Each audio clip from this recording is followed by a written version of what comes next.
Rumble YouTube family, what's good? What's happening? Look at that. I'm just. Can y'all hear me? Can y'all hear me first and foremost? Can y'all hear me?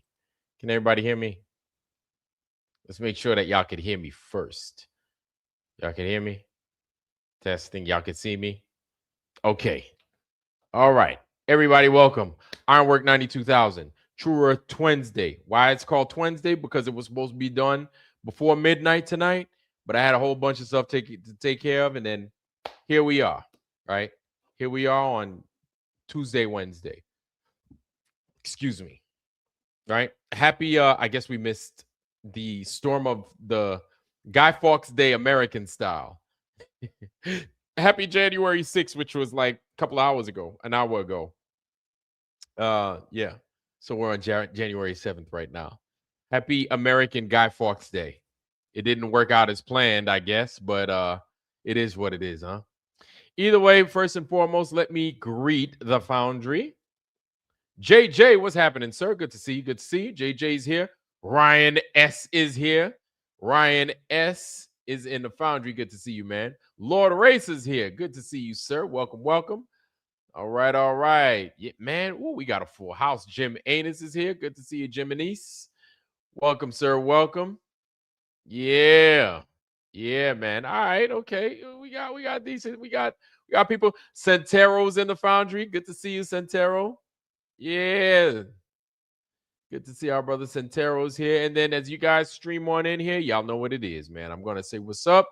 Eugene is here. Welcome, Eugene. Good to see you. All right, Eugene. Good, good. Yeah. So, yeah, man, as you guys start to stream in, you know what it is, man. I'm going to greet everybody accordingly. So, and if I miss you, I do my best to not miss you. But I like to greet my Foundry, man. I like to greet the people that come on in here, man. Y'all are solid people. Y'all are good. Anyway, so yeah, man. Yesterday was January 6th day. That's all they call it now. They don't even call it, they don't even have a name for it. They just call it January 6th. Now, in every other time around the world, if you're a Catholic or if you are like one of those strict Bible people, January 6th is like little Christmas, right? So people that do Christmas, people that do the 25th of Christmas, that's normal Christmas. And then if you're Catholic or something along those lines, I guess a Lutheran or a Orthodox even, right? You also adhere to January 6th. Now, I'm not a Russian, okay? But I was born Roman Catholic and I did do the whole Roman Catholic thing my whole life. I was born into it.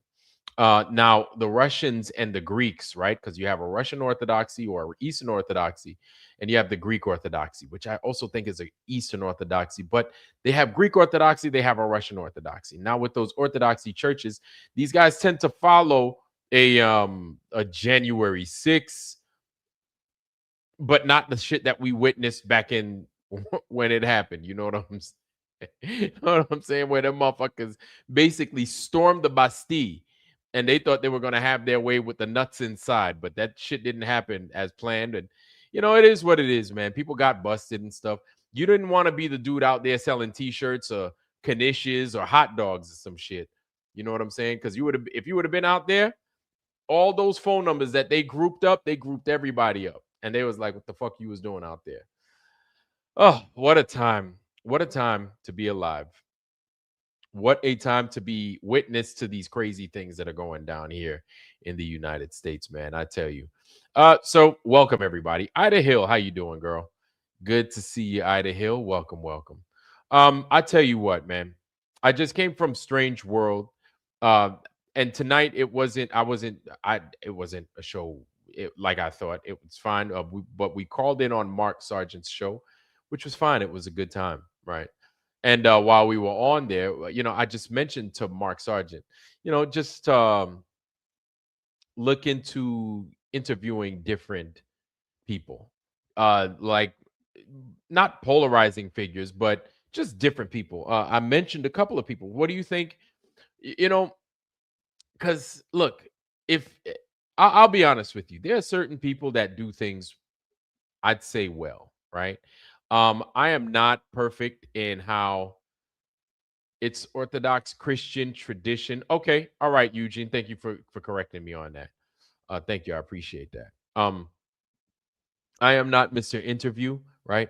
I'll ask my own questions like, yo, so what's up with the flat earth? You a flat earther? Yeah.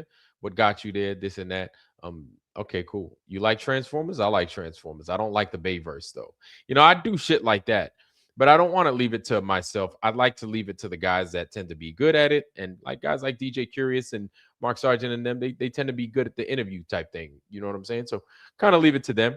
Let them do it, and they have the following. And then the guys like My Lunch Break, I Am Kairos, Lucius Aurelian, and stuff. And then the guys that with the smaller channels, right, that are starting to get a bigger following, like Shawnee B, right, Chad, Chi-Town Cubby Bear, and stuff. Like people, everybody's out there doing this old world stuff, and I think it would behoove guys like Mark Sargent and the bigger channels to start discussing it, right? Putting it out on the street. And yeah, does it help for the hours, right? The old world ruins and structures, the app? Sure, it does. Is that the reason? No, no, no. Because my thing is, let's get down to the simplest parts of it, right? To me, the old world is easy. Not easy in the respect of what we're trying to figure out. Not easy in we think we know what it is. No, no, not easy like that, because it's not, I don't think it's easy in any of those things. What I think is easy is if you live in these areas, right? One, two, if you're a flat earther. Three, if you're not a flat earther. Four, if you're a historian. Imagine you as a historian, you took these places for granted, right? These old world structures, you took them for granted. Yeah, yeah, that's the Lincoln Memorial. That's the blah, blah, blah. That's this, that's that. But then you take another look. And during that other look that you've taken on these old world structures, you're starting to realize, holy shit, these things are missing. This is a built thing. This is a built structure, but we don't have these things. Why not? You do a little bit more research because you're a historian. Research is like your bread and butter, right? As a historian, you look into these things and you start to realize, well, it's not just that. There's a relationship with that structure over there, but they don't have any documentation of it. But I was taught my whole life that these things were that. Is it so? Now you're starting to dig things up. You're starting to come up with different theories as to why they could be hiding this, but these belong to you. There's no way in saying that, yes, this is a sure shot. This is why they did what they did, or this is why these things are missing. We don't know, but that's the beauty of it. Sure, that's the beauty of the hours. The hours will have its place. The hours has its place, right? But you need to get these people out there that do these things. The I Am Kairos, the My Lunch Breaks, right? Lucius Aurelians and stuff like that. The guys like us, the guys that are on the streets, the guys that are on the street, boots on the ground, right? We take these pictures, we send them to each other. We're like, what is this? What is these things? I don't know what the fuck they are. And we live in these places where we've got these old stuff that even our grandparents were around it, or our great grandparents were around it. And it might have been the candy shop, but it didn't always start out as a candy shop. They just found it, they turned it into a fucking candy shop. You know what I'm saying? It doesn't mean that just because these things are there that we put them there. And it's a good thing that we're starting to notice. I think I'd say one of the great, and I'm very fortunate. Like I don't know. I think you guys know that I count my blessings every time I talk about the flat earth, right? I can't get enough of the flat earth because I'm so grateful with the things that it's made me do, that I had no choice but to do, because I'm thirsty for knowledge. I'm thirsty for the truth. When true, not good knowledge, good stuff, right? I'm thirsty for it. And so the flat earth has basically flipped literally my world upside down, to where the place that I once thought I lived is not the place that I once thought it was. And that's okay, because I'm like, I have to do it over. And I'm not as crazy as I seem. And there's a reason as to why I felt as uncomfortable as I did as a kid, right? And hey, maybe it's not just me. It might have been you too. As a kid, you might have felt uncomfortable being somewhere and you just don't know why. You just didn't know why. And we tend to lose these vibes. We tend to lose how we feel in certain places as we get older because we're just preoccupied with other things in our mind, right? We're preoccupied with, oh man, I got to pay my light bill. Oh dang, I got this water bill that's through the roof, or I got a leak in this thing in my ceiling. I got this brown spot. You know what I'm saying? Like there's so many things that jump on people's that take up that space in our mind to where it makes us feel as if I ain't got time to be thinking about that.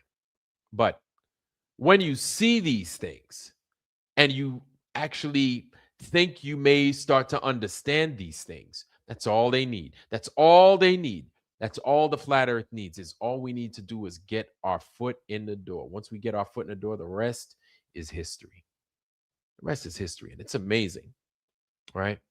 And despite what I was going through, in my early years and stuff, and flat earth brought me to a place, it's gotten me here now to where, yeah, I understand that the earth is flat, but it's a little bit more than that.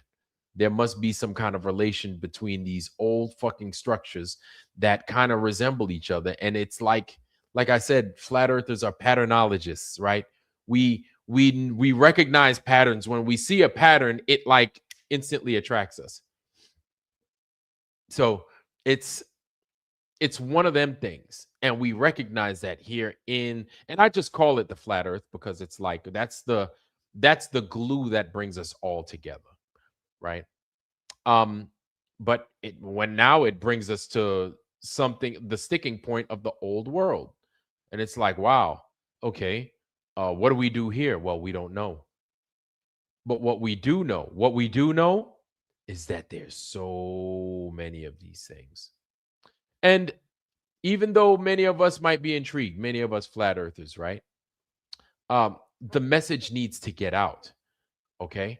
The message needs to get out. And I guess as a nice little side note, oh, by the way, have tell a historian about the structures of these places. A historian, somebody that swears that they know this place up and down, only to find out that they've been lied to, or that it's not what they once thought it was. Or what if the historian hasn't looked at all? What if this physical anthropologist hasn't taken the time to look? That happens too, right? Their specialty might be Indian burial grounds. But then what if there's a relationship between these old structures that we have no idea who put them there and these Indian burial grounds? Anybody ever consider that? I'll be honest with you. There's one thing that I always think about, right? Me being a melanated person, a black man in America, of course, we understand the struggles of those of us that are black, more so those of us that are, I'm not even going to say African American, but now the new term, foundationally black American, right? People that came with here. We were part of the layout of this land, right? We're starting to realize a lot of things. Many of us are starting to realize that we were part of the furniture, right? We were part of this land. We were a lot of us. Now, I wasn't. My parents are from Haiti, so we have something else going on south of this nation. There were people that were part of this land that they have stakes here. And we're starting to come into that. So my question is, then are they the ones that put this together? And the reason I'm asking that question, and that's not tonight's topic. That's not tonight's topic. Okay. But this is just some of the brainstorming that I did. And um, the reason I'm coming to that is for this, right? A lot of times as black folks, we hear and we even say, and I've said, right, that we built the United States. We built it. We physically built it. Now, at one point, I would have totally agreed. I would have totally agreed. But now I'm starting to wonder, like, did we really build it? Like, is that so? Is it so? And I'm caught between two worlds, right? And I'm just being honest. I'm just being honest.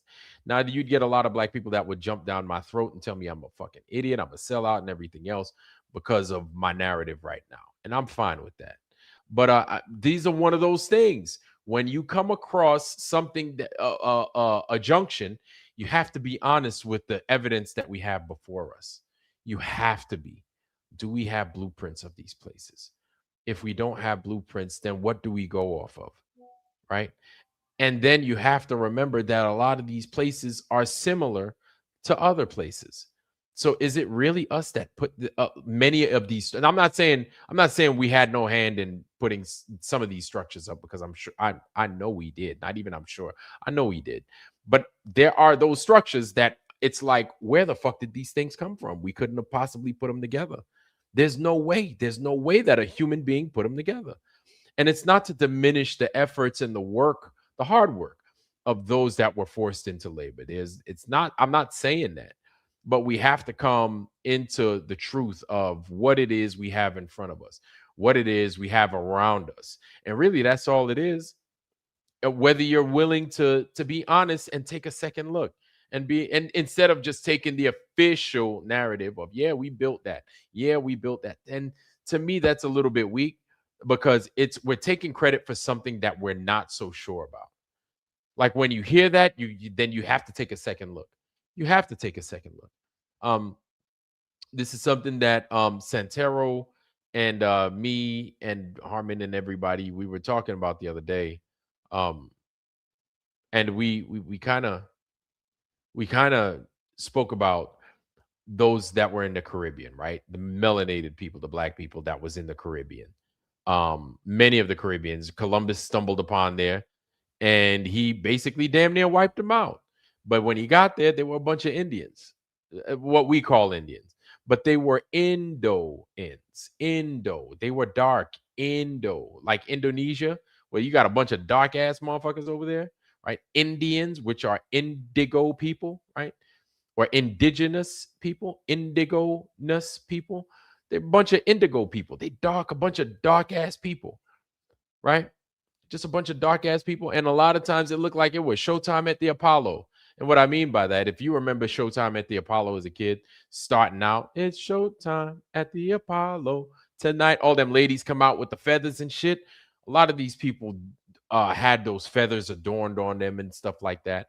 As part of their little outfit and everything else. I mean, all I could say is outfit. I'm not going to say what they wore, just whatever they wore. They little feathers and everything.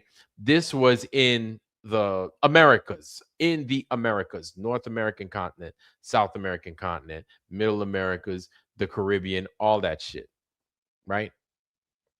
And my thing is, did we build it? Did they build it? Did those natives build that? Did they build it? And if they did, cool. If they didn't, then that's cool too. But this is our way of piecing these puzzles together. Um, this is our way of trying to make sense of the shit we at least we here's my thing, right? We don't know what we don't know. And even if we think we know, we probably don't know, because we were lied to about everything. But at least, at the very least, the stuff that we have here, we still have here. And at the very least, we can kind of piece it together. And there's nothing wrong with that. There's nothing wrong with that. You could take the stuff, you could put it together, and then you can see if it sticks. You can see if it works. Um,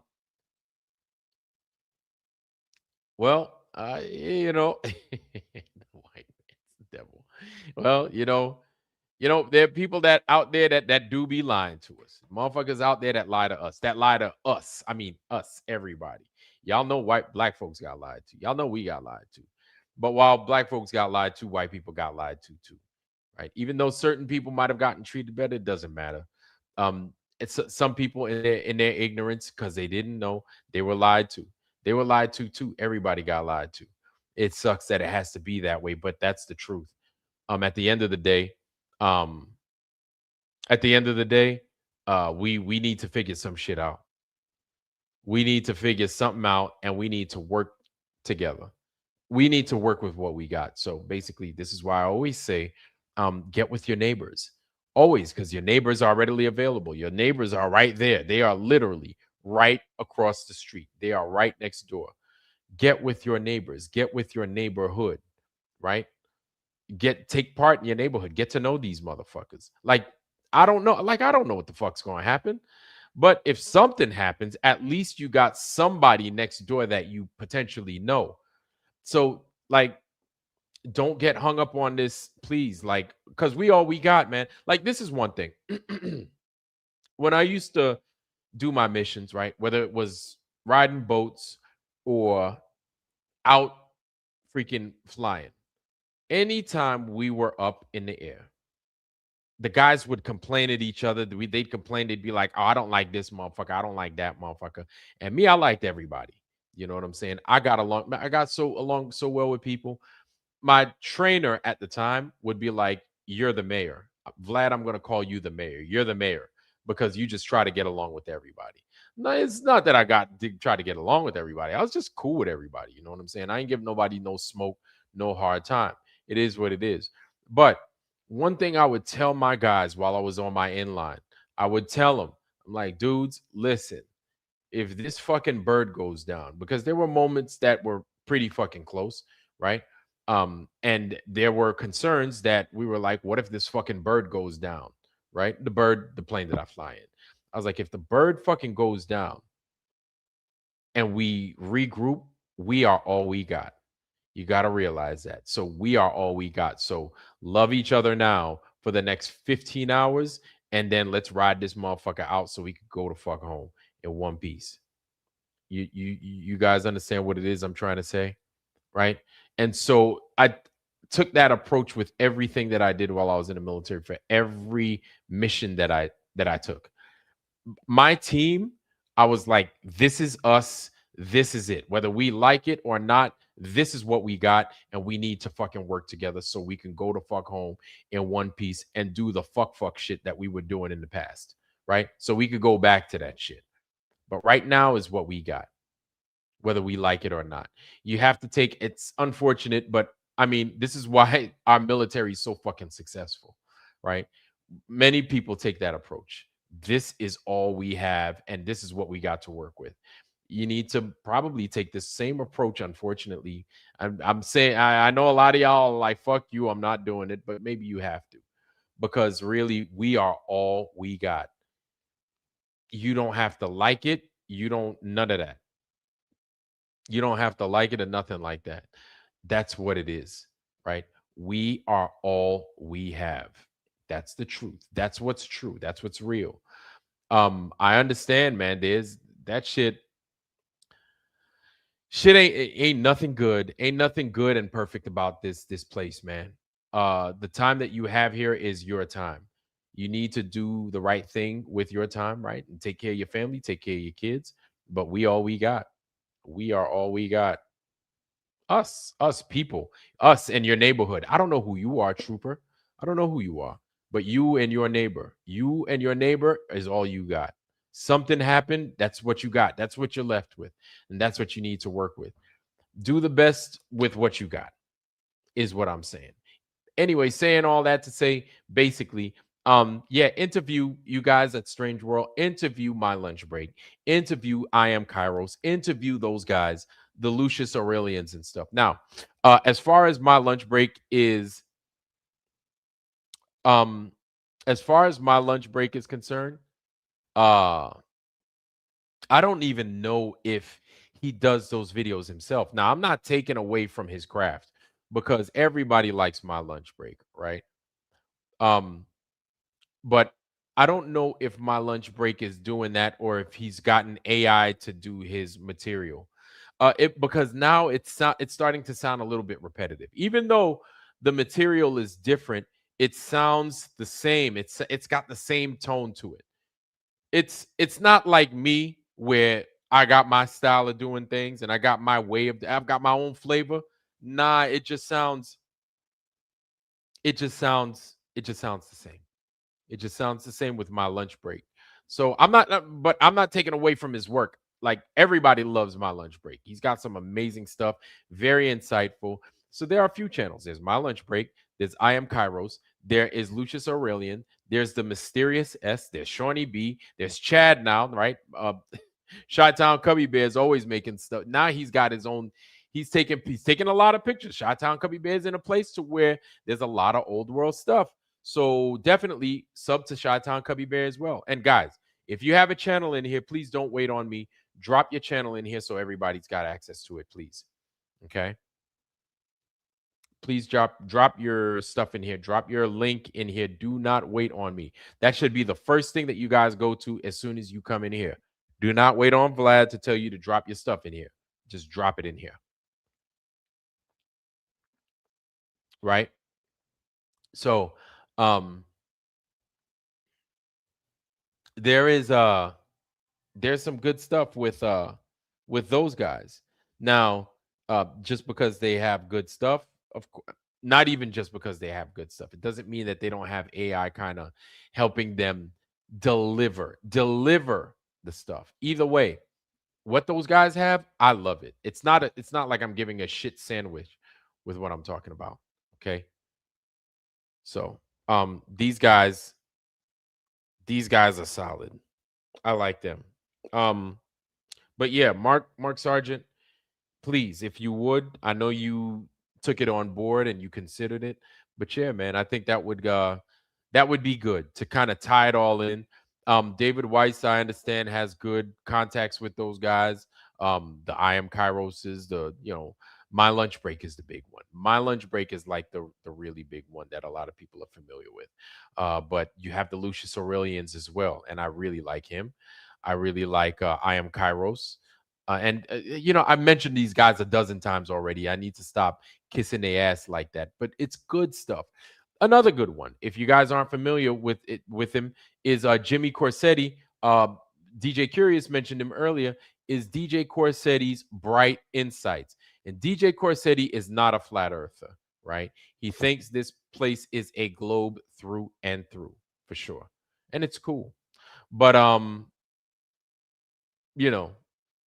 it is what it is, man. What we got in here? What do we have going on in here? Veteran, what branch? Veteran, what branch? Veteran, what branch?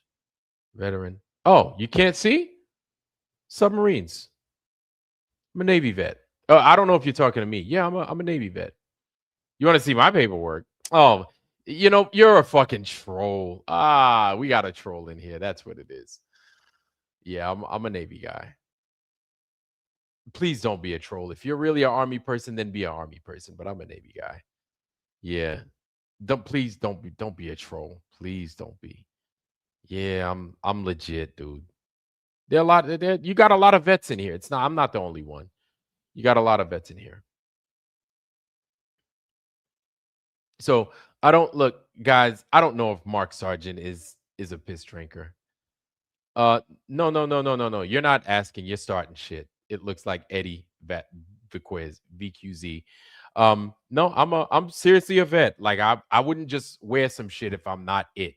You know what I'm saying? I don't pose. So please. Patricia Steer was into drinking urine. Not sure about Mark. I don't know, guys. I don't know if she drinks piss or he drinks piss. But if they drink piss, I don't.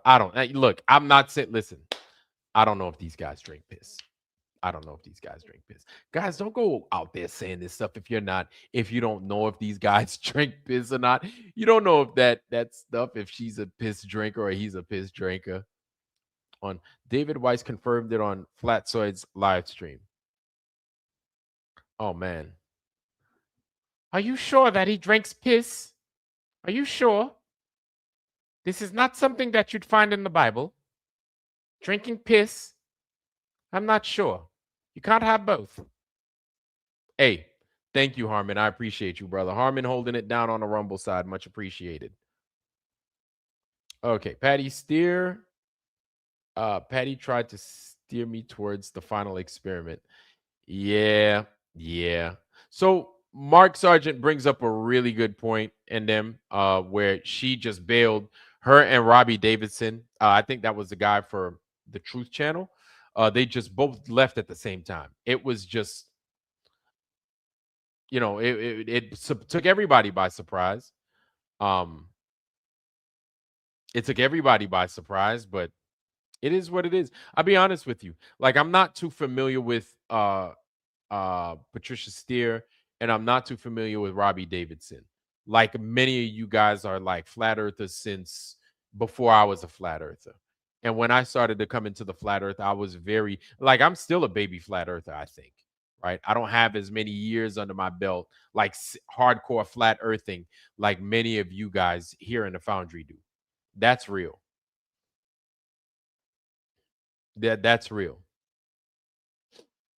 So yeah, so they were talking about Patricia Steer, they were talking about Robbie Davidson and the trials and tribulations that we had experienced with the final experiment and everything else.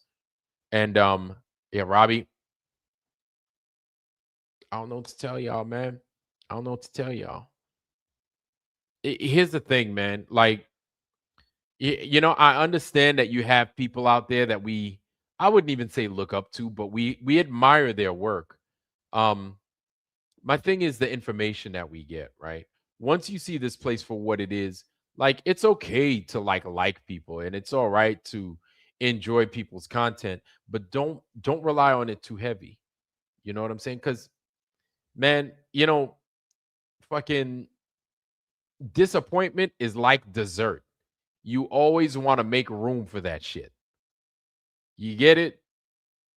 Disappointment is like dessert. You always want to make room for it. Okay? In your big old belly where you eating food, make room for dessert. In your big old life and your big old feelings, make room for disappointment. People will let you down. Doesn't matter who it is. They just will. And it is what it is, man. You know, you you don't know with people sometimes. And that's okay, man. Like, people have their own journey, but when people like that let you down, do your best to be ready for it. D Man, and the Masters of the Universe. Good to see you, D Man. Welcome, sir. And the Akinators here too. Oh shit, man! Now we got a party going, boy. Oh shit, Space Invader 2025. Welcome, sir. Good to see you. Do you truly believe they faked the final experiment? Space Invaders 2025. I don't know, and I don't know. I don't know what the hell they did. It just looks strange. Space Invaders 2025. Like, it just looks strange. I didn't do the deep dives like a lot of these other guys in the foundry have done. There are a lot of people in the foundry right now that have done deep dives into why it's fake. There are other people on the outside, but I have a hard time believing that they did what they said that they did. Let's put it like that. I have a hard time believing it. Serious business. Welcome, sir. Good to see you. Good to see you. D Man, serious business. Kim Ray, Road Rage, Roger. That's right. Road Rage Roger was good, man. Everyone will let you down but Jesus. Well, I guess he stays consistent, right? Space Invade. Hey, Derek Nelson's here too. Good to see you, sir. Derek Nelson, D Nelson. Good to see you. Derek Nelson, 50 years old, man. Look like he's 15. Yeah, man. But like, I understand the whole thing. Like, these guys, the Patricia Steers, the Jarens, the Robbie Davidsons, let these guys be who they are. My thing is, I'm just glad that we got the information that we have right now and we understand what this place is not. That's enough. I think that right there is enough. When we start putting our consciousness, when we start putting the best parts of us, attaching them to other people, we set ourselves up for big disappointment. We set ourselves up. I could tell you right now, I had a woman in here, right, that was in my channel, and she was asking me questions about the Bible. And I told her, I said, I don't know. Like, I don't know. And she was like, well, I thought you were into the Bible like that. And I said, no, not really. Like, I was like, I admire the Bible, but I don't understand it like other people do, the flatsoids and everybody else. Like, I don't know it like that. But I was like, but the Bible is good, but there are other books out there as well that kind of help put this craziness of this world together. And now this woman said there is nothing but the Bible. Everything else is secondary. She didn't agree with everything else.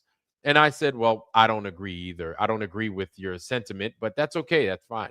She said, wait a minute. So you're not a Christian like me?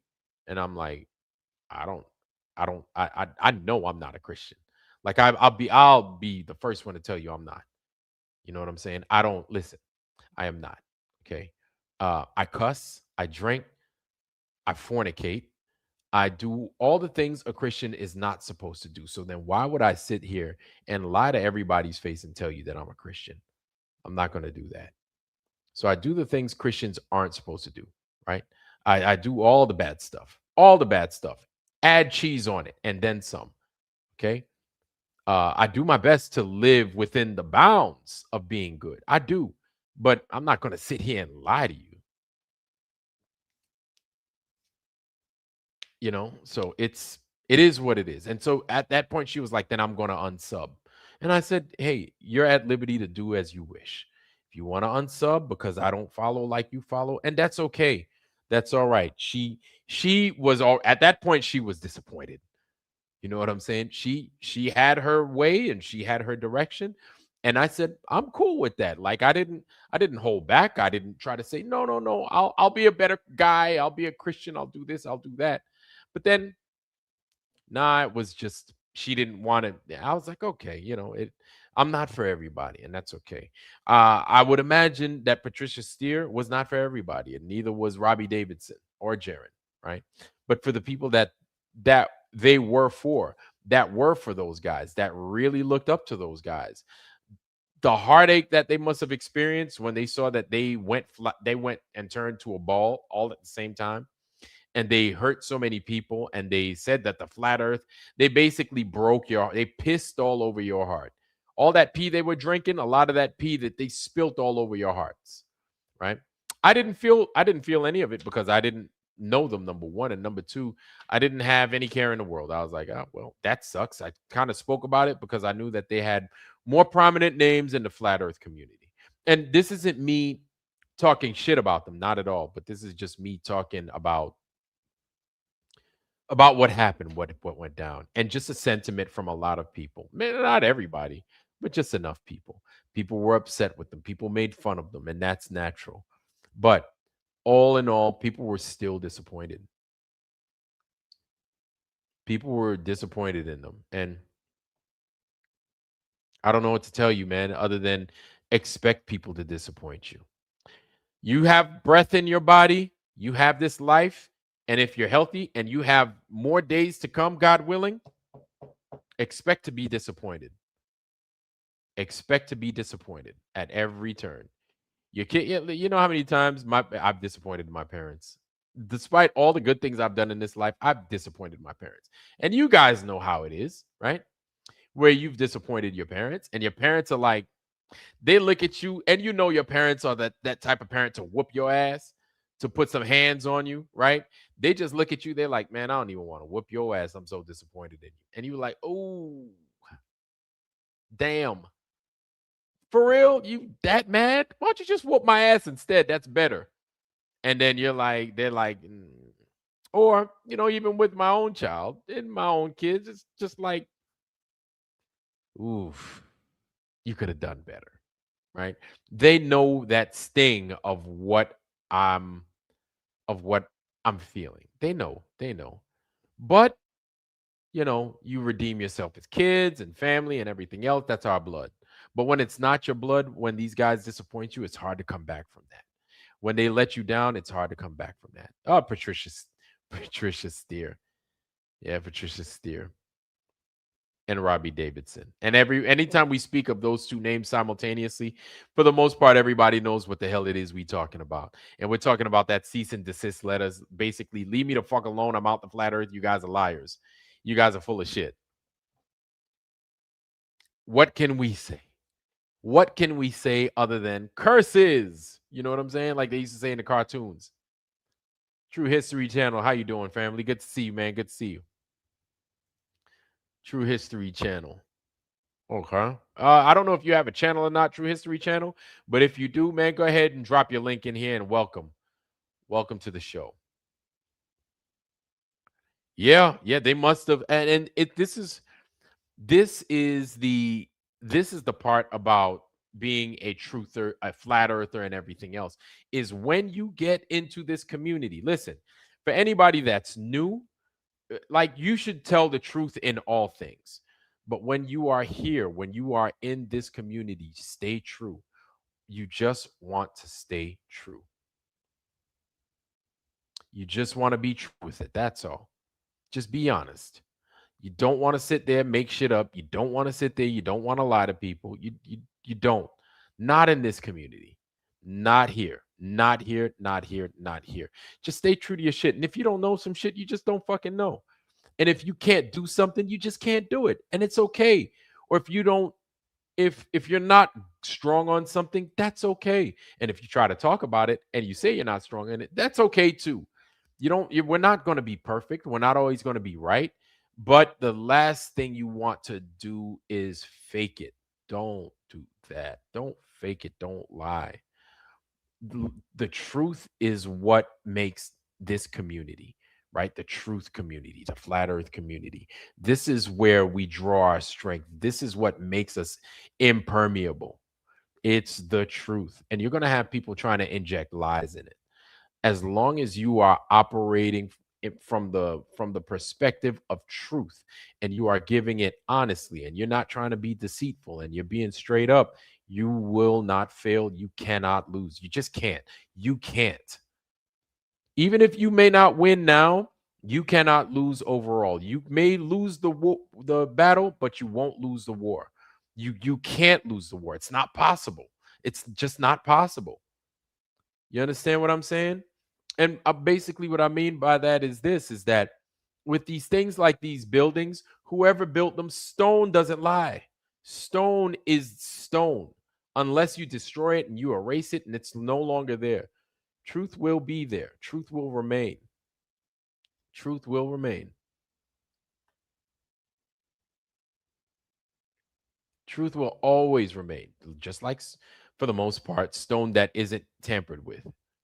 Truth doesn't go anywhere. So always work within the guise of the truth, man, and you can't lose. I'm gonna get off that shit. Now tonight, I wanted to kind of jump on John Mariande. I wanted to finish that video up and kind of get into it. Now, I had my beliefs. I had my beliefs. Those were my beliefs, okay, and my opinions. How I felt that he might not be a real flat earther and stuff. Those are mine. Those belong to Vlad. They are not for you to be like, he's definitely not. Those are my opinions. And I could be wrong. I could still be wrong. Now, this man, why is he so significant? Because he's producing the documentary that's detailing the final experiment. Now, we have a couple of people in here that are asking me questions. Vlad, do you think that they faked it? Vlad, do you think that they did this? Vlad, do you think that they did that? I'll be honest with you, man. I don't know. I would like to say, Vlad would like to say it's not real. They couldn't have. They couldn't have. I don't think they went. I'd like to say that, but all in all, like with the things that I see and the things that they've presented, I'm I'm at a place to where I'm like, they could have done anything. They could have done anything. They could have done anything. Now, a lot of people are going to disagree with me and they're going to say they faked it because, and I'm cool with that. I'm fine with that. That's your opinion. My opinion is there's a chance that if they didn't do it and they lied, wouldn't surprise me one bit. But if they did do it and they didn't lie, but they lied about some things, I'd be like, all right, well, okay, they went, but what did they lie about? I hope that makes sense, because you get people shitting on me on either side, right? You'd have flat earthers that shit on me because I don't agree with the final experiment, or you have flat earthers that agree with me because I don't, or I do agree with the final experiment. But then you have globers that shit on me for either one. But then you might have some globers that are like, cool. But my thing is not about trying to have you agree with me or not. My thing is about trying to figure out what the fuck it is we experienced while not being present where these guys claim to have gone. Now, my big thing was to do the simple thing. Just ask them the simple questions, right? And tonight isn't going to be necessarily about the final experiment, but more so the um the uh the interview between DJ Curious and Mark Sargent with John Mariande. More so that. But still, we still are hung up on the final experiment. We just are. And then you're going to see other channels out there that are really hung up on a final experiment. And I'm talking about freaking, hey guys, how you doing, guys? Those guys with David Weiss, they're making stories up and they don't believe in the Bible. This is how you know that the final experiment, the whole thing is fake. They all lie to everybody, you know. And that's what's his name? Banjo, Flat Earth Banjo, right? So you have channels out there that are still going to talk about that thing, like heavy. Like that's that, and Vika still talks about it. And they're well within their rights to, right? They're well within their rights to. I'm not saying that they shouldn't. This is like a second moon landing. This is something that I think is spot on, right? You're gonna have those that agree, those that disagree, and we have our reasons to not agree. We have our reasons, or rather, we have our reasons to not really buy that they did what they said that they did, right? Now the sticking point to why we're still here is because now you have a lot of people that want to let it go, me included. I really, really want to let it go, right? I want to let this final experiment thing go. I really do. The problem with letting it go is, does this story of the final experiment then get attached to mainstream science? So once it does get attached to me, and then the problem that we come across when it comes to that is this. I want you to think of the things that get attached to mainstream science. Once they get attached to mainstream science and they turn out to not be true, how long does it take to get rid of that bullshit? It takes forever. It takes forever. If it even gets removed, it takes forever. If it, like I said, if it even gets removed. So here we are, we're fighting that thing. We don't want it because we have enough junk in mainstream science, i.e., the earth is curving, the earth is moving, the earth is falling, the earth is revolving, the earth is doing this, the earth is doing that, when the earth is not doing any of those things. We've got enough bullshit in mainstream science. And hey, I'm a kid of the 80s. I'm a kid born in the 70s, raised in the 80s and the 90s. So we all, many of us, right? Especially if you're American, you remember, hey, get rid of your tonsils. You don't need your tonsils. You had tonsillitis, get rid of them. You don't need them no more. Hey, your appendix, you had pain over there, just get rid of his appendix. Just get rid of it. You don't need it no more. 2 kidneys? Well, let that guy have one of them. You're fine with 1 kidney. Just make sure you eat a lot of crushed ice and a lot of great cranberry juice. Pinky toe, you don't need that pinky toe, man. Get rid of that shit. Like, this is mainstream. This is the same mainstream science telling us this. And for years, we bought it. For years, we bought it. We took that with us. We were like, oh, you don't need, like, we didn't know. Like, a lot of us didn't know. And we just experienced that recently with this fucking shot. The majority, I would say the majority of people, not the vast majority, but enough people, more than us, said that shot was cool. That shot was okay. They turned around, they even got the motherfucker. I'm not including the people that said it's not okay, but got the shot anyway. I'm talking about the people that said it was okay and they got the bitch. Talking about them. 2020, the COVID fucking vaccine. Yeah, goddamn it, I said it. So what if you ban my channel? I don't give a fuck.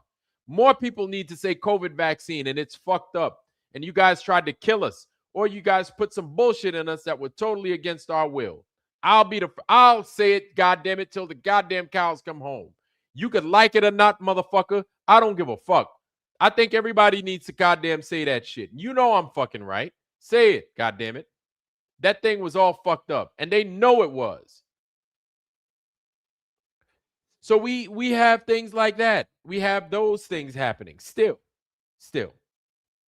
And people bought it. So we don't need the final experiment doing the same thing. And I feel that's what a lot of people's like angst is. They may not have to come out and say it. They don't have to come out and say it as eloquently as I did, right? But people are like, no more science bullshit. Like, stop with the bullshit. Do not fall for that. So when we saw Neil deGrasse Tyson, when he said, I went to the North Pole, or excuse me, I don't want to misquote him, but he said something along the lines of, do you know how you could tell the earth is a ball? Is because the sun goes in the north during the summertime, the summer equinox, the summer solstice, excuse me. During the summer solstice, the sun hangs out for 24 hours in the north. And then what did Neil deGrasse Tyson do? He basically tried to stick his shoe in the door. And no matter how much you try to close it, you can't. Why? Because he showed a display from David McKeegan that he claimed to have gotten while he was down in the South. Now, though and this is a psych shit. Now, I don't want people to forgive this man or his production crew for this because they immediately should have fucking fixed it. Right? Though Neil deGrasse Tyson and them talked about the North, they showed footage from a supposed South. Now, what does this do? This does a couple of things. This lets the viewer know that that footage that they're seeing is is a phenomena taking place that doesn't necessarily have to be in the North, but it's happening. Oh, it's a 24-hour sun. So there is a 24-hour sun they would think in the North. But then somebody would say, no, that's a 24-hour sun in the South. And they would say, let me show you, let me give you proof. And then they would show the final experiment with the documentary, which is what I'm about to talk about. The documentary made by Jonathan Mariande, right? They would say, see, this is the 24-hour sun in the South, not in the North. And then somebody would give an actual 24-hour sun in the North. And then that bullshit 24-hour sun, whether you believe it, the reason I call it bullshit is because we're not certain. We're not certain that what we saw is actual true to life footage. We don't know if it's real or not. Okay, I'll speak for me. I don't know if it's real or not. There are many of you that are of the opinion that it is fake. There are many of you that are of the opinion that it is fake, and that's fine. But mainstream science, a la Neil deGrasse Tyson, this is their big attempt. They're introducing more of that science bullshit.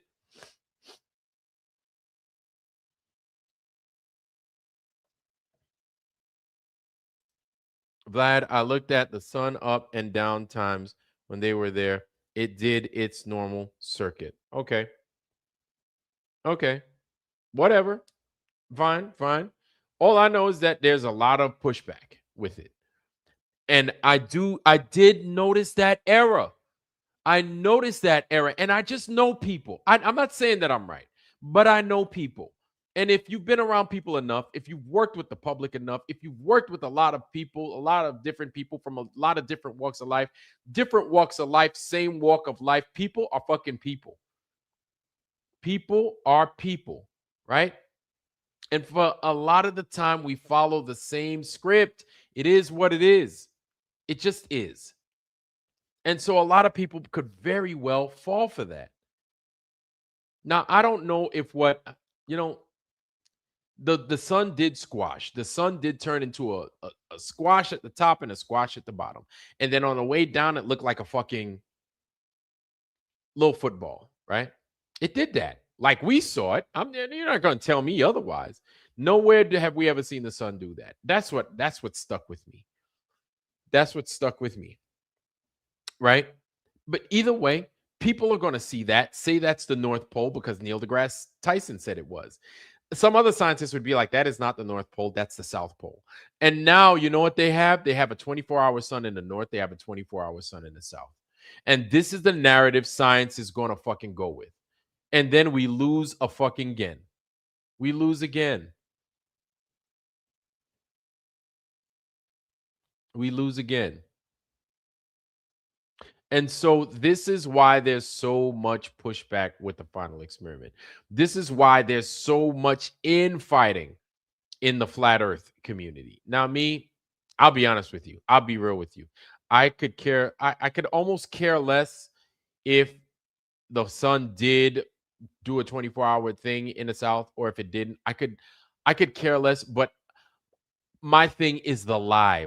Like, why you guys, if there is a lie for the South, if there is, why would they have to lie about it?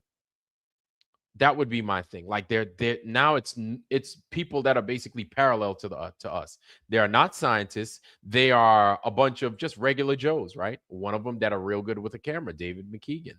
But why would they lie about it? Why would they have to lie about it too? And we could go to the easy, oh, well, that's because they're Globers and this and that. Sure, we could do that, but truly, why would they lie? I'm not saying that they're telling the truth.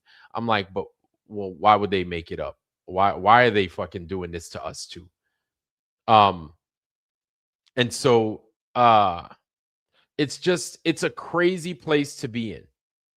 And I'm just looking at the implications, not necessarily lying to the flat earth community. And I think a lot of y'all feel the same way, but at large, lying to the public, lying to everybody. And money, yeah, money, fame, absolutely. Mouse, Mickey, sure.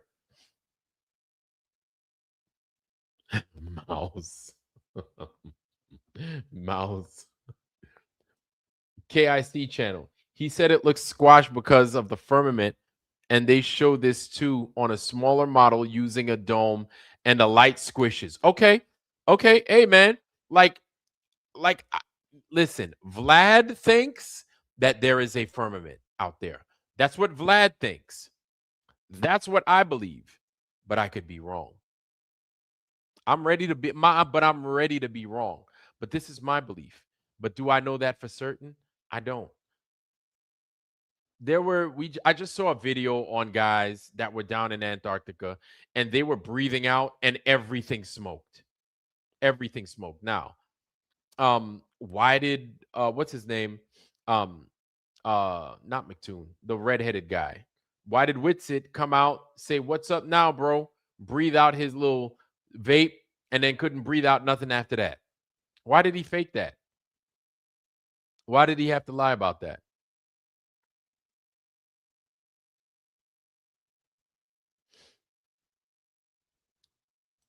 To dimp my girlfriend in high school, she creeped me out. She's Haitian. Ah, no. Not all Caribbean women are like that. Not all Haitian women are like that.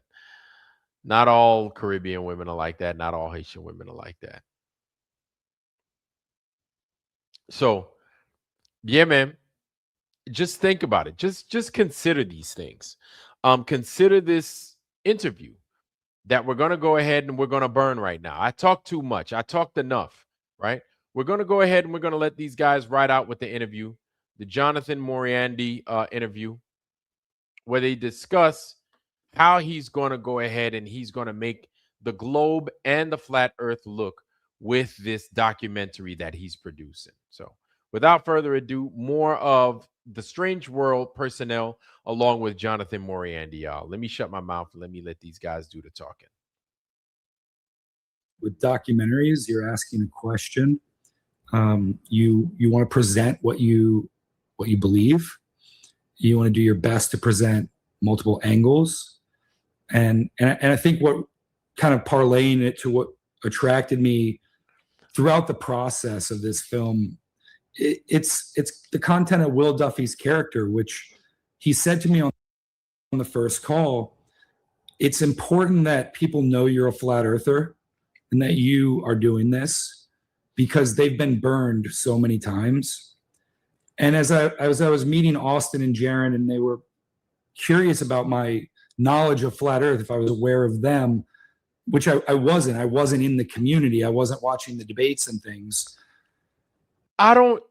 Let me let this guy talk. I'm sorry. But you watched, I had seen Behind the Curve, and you watch something like that, and I'll use Nathan and I'll use Mark as examples. There was an agenda in the way that you guys were presented. I mean, you have a color commentary from maybe Rolling Stones or something, and she's got a beautiful like lighting skill. I mean, it could have been the president or like Barbara Walters interview. It's a sit down. It's a deep focus. Okay. All right. So there are a couple of things that he said there. Voice inside of you that we all have that says, hold on. Yeah, it does. What's that about? So there are a couple of things that he said. I want to let him say it again, and then I'll kind of talk on that. But we'll let him. And why don't I understand it better? Right? Why is my understanding so limited? It needs a container. Is there gravity? Is it density? Is it? You start to explore all the other things, and then it just continues to have more questions. And I think that's ultimately what filmmaking is. I think that with documentaries, you're asking a question.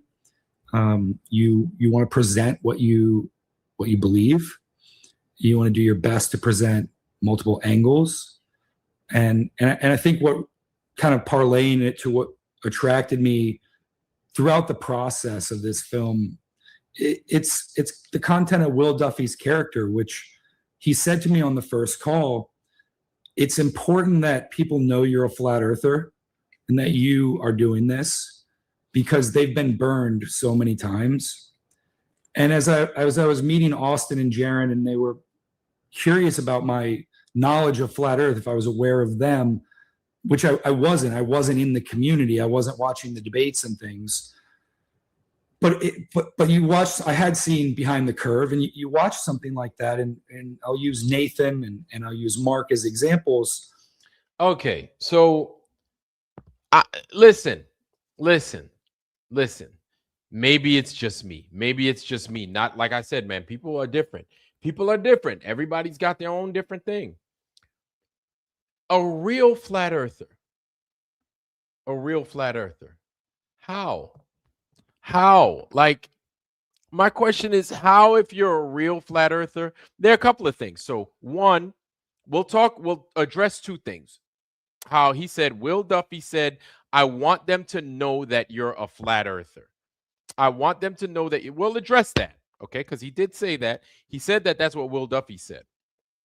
I want them to know that you're a flat earther. One. And two, he's been a flat earther, he said, since 2015, okay? That's 11 years now, 2026. For all the flat earthers that we know and all the people that we've seen that have become flat earthers and the people that have gotten flat smacked and where they go from there and how long it takes for them. How do you go that long as a flat earther and you don't know who Jaron is? And you don't know, you don't know who Jaron is? You don't know who Witsit is? Like, you don't know? And listen, I want them to know that you're a flat earther and because you're a movie maker. Listen. We have movie makers. I know that fucking Will Duffy got money, and so he's got a production team or a team of people to help him do research, right? So if you want to find people that are flat earthers that make movies, I know I can name a couple off the top of my head. You got Vika, you've got Sean Hibbler, you've got Geocentric Truth. Y'all know Geo. Y'all know Geo? Don't nobody know Geo? Y'all know Geo.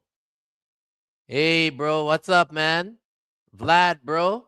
I haven't seen you in a while, bro. What's up, man? I got a new camera, bro. Y'all know Geo. Him. So you have people, and you have people that everybody knows about. You got people that everybody knows about that are flat earthers that can make these movies, that can help you make these movies. So you can reach out to them. Very well-known people. You could have reached out to Vika. He's a very big flat earther that everybody knows. You could have reached out to, there's the other one, Vlad Savchuk or something like that. Vlad Savchuk. Him. You could have reached out to Sean Hibbler. Sean Hibbler, like everybody. Hibbler Productions. How do you not know about that? And you're a flat earther, or you're looking for flat earthers. But you come up with, I am not shitting on his credentials. That's not what I'm doing. But his credentials as a flat earther That's what's coming into question right now. You don't, how the fuck do you not know who Jaren is? Whether you like him or not, how do you not know about him? Like, I don't know Patricia Steer like that, but I've heard of her. I don't know Karen B, but I've heard of her. And I've experienced her where she got mad and she lost her shit on all of us on a panel on Sobs one time, right? Actually, I think it was Tinfoil Sombreros. Yeah, it was Tinfoil Sombreros. But there are a lot of people out there. There's a Melodome, like a lot of people that I hear of, but I'm not too familiar with. But things like this come out because I'd be like, I don't know about that Mo. I don't know about them. There are a lot of those flat earthers, that older flat earthers that have been around since the 2015s and everything else like that. No. And then as a 2015, an 11-year-old flat earther, off the top, you know exactly who Jaren is. You know who Witsit is. These motherfuckers, they've been building their stuff since back then, since probably before back then. I think that's when Jaren started coming up, right? 2015 or so. I might be mistaken. I don't know. But that's what I'm saying. Space Invader. That's what I'm saying. Nobody's heard of them unless they heard of Flat Earth. But that's what I'm saying, Space Invader 2025. What I'm saying is that these guys, or John Mariande claims to have been a flat earther since 2015. And these guys have been around much longer than I've been a flat earther. Definitely much longer than I've been a flat earther. For certain.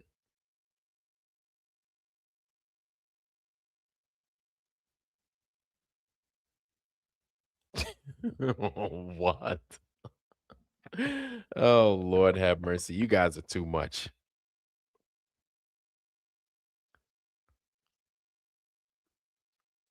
Mark looked like he was under MK Ultra. Mark did look a little bit, he looked buzzed. He looked like mesmerized.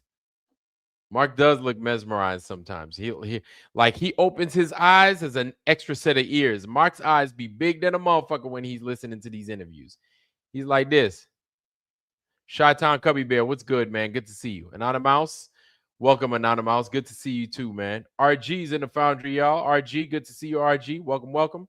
Level Plane Producciones, welcome, sir. Good to see you. Good to see you. There are a lot of y'all I haven't greeted yet, but I'm getting to it now. Space Invader 2025, welcome, welcome. Memorial Gardens, I haven't greeted you yet, but welcome, Memorial Gardens. Good to see you. Jiminice, I said hi, but ain't nothing wrong with saying hi twice. Yeah. Derek Nelson, I know I said what's up to you. Yeah, man. So listening to that, I just trigger happy. Timing people out when they can't answer simple questions. It doesn't make well, a debate. Okay. We're gonna put on pause John Mariande real quick. So Space Invader, a debate for what?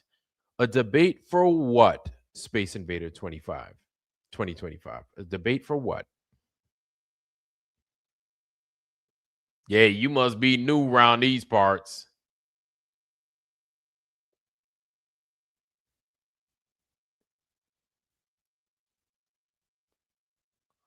Yeah, man. Chi-Town Cubby Bear, man. I was talking bad about you on Strange World today.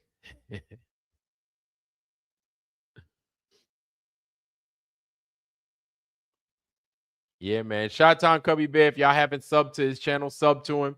Chi-Town Cubby, man. Go ahead and drop your link in there, man, so everybody could get it, bro.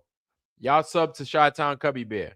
And everybody else that got a channel, please drop your link in the Foundry. Do not wait on me to tell you to drop your link. Please drop your link so everybody could sub to your stuff. Chi-Town Cubby, as of late.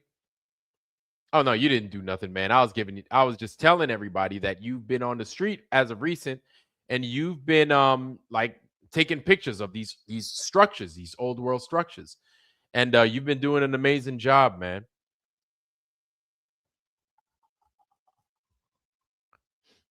You've been doing an amazing job.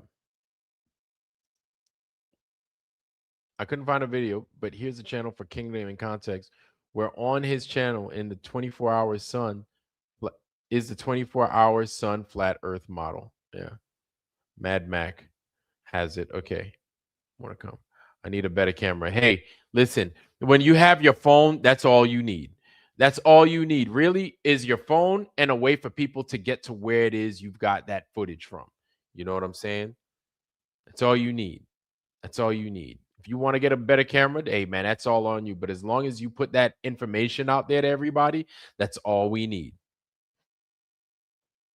Yeah, man, he's been making a lot of old world stuff, and I dig it. So that's it, Mad Mac, huh? Okay, let me see. You see what we got here. Let me see what we got here.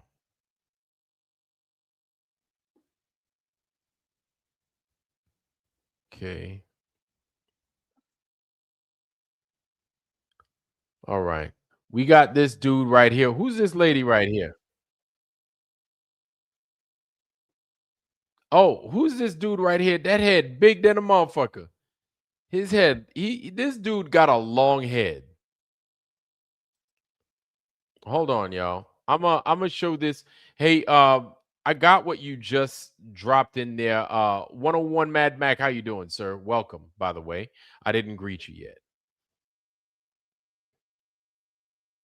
Hold on. I'm about to share that real quick. It says Deadpool is a flat earther. Let's share it. Wouldn't surprise me though. Let's check it out, y'all. Birthdays. Boy, every spin around the moon is a new adventure indeed. Son, dumbass. Okay, round earther. Where was I? The adventure of life. Right. It's been a challenging few years. Okay. Oh wow. Birthdays. Boy, every spin around the moon is a new adventure indeed. Son, dumbass. Okay, round earther. Where was I? The adventure of life. Right. That's It's been a pretty challenging interesting. few years. Okay. That's pretty interesting. Okay. That's I guess that's Ryan Reynolds doing his thing. That's pretty dope. That's pretty wild. That's pretty wild. I did not know that. I guess that was a Deadpool movie recently. I haven't seen the latest Deadpool movie with Wolverine or nothing like that. So that's pretty crazy. Okay. I could see you want to know something, Anonymous? I don't know if he's really mocking flat earthers. I think a lot of times because Deadpool is so hell bent on making everything humorous that when he tells the flat earth, it's not humor anymore. But he's been doing humor at such a pace that you don't know the difference. You don't know if he's being honest or if he's being humorous. And I'm not talking about that bone in your leg either. Get it? Humorous. There's a lot of good humor. More good humor than a bucket of ice cream. You guys get that? Good humor. Anyway, for all you guys that don't know what good humor is, good humor, you could buy it from the ice cream. You get it? Anyway, you had to beat it. There's a joke somewhere in there. But anyway, but yeah. So Deadpool and Ryan Reynolds and his character, right? They do humor so much to a point to where it's like everything is funny, even when it's a sad moment. You're expecting it to be funny. So when he says something like that, a flat earther instantly picks it up, but somebody's like, "Oh, it's a joke. He's just joking." But is he really? Well, of course it's easy to take it as a joke. He's been telling jokes the whole goddamn night. The whole movie he's been doing jokes. Marcy Chan, how you doing, sis? It's good to see our sister Marcy Chan's in the foundry. Welcome. Good to see our sister Marcy Chan. Welcome.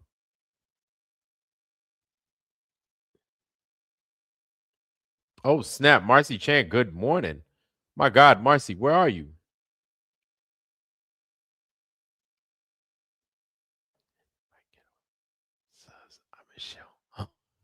Jeremy who? Jeremy Bird? Is Jeremy Bird here? Jay Bird's here? Where's my man at? Everything's funny because everything's a lie. Yep. Yeah, I could see that. Yep. Good humor from the ice cream truck. Yeah. Marcy, my sister Marcy Chan's here, y'all. What's up, Marcy Chan? Yeah, Chi-Town Cubby Bear's been getting his subs, man. So everybody that hadn't subbed to Chi-Town, sub to Chi-Town, because Chi-Town's out there doing work, taking a lot of good pictures, putting stuff out there for people to see. I dig it. I'm all about it. Jeremy. Jeremy who? Where's Jeremy at? Jeremy who? I haven't seen Jeremy in here.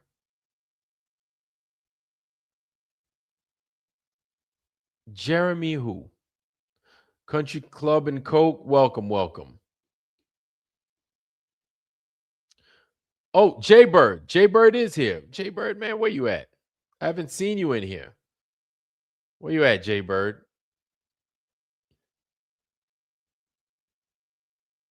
Our man Jaybird's in here. Thank you for everything, Jaybird. Jaybird. That's Jaybird right there. Jaybird out there sending swag to a motherfucker, man. I love it, boy. Jaybirds. That's Jaybirds right here, y'all. Jaybird sent that to me. Shout out to our man Jaybird. Thank you, man. Yeah.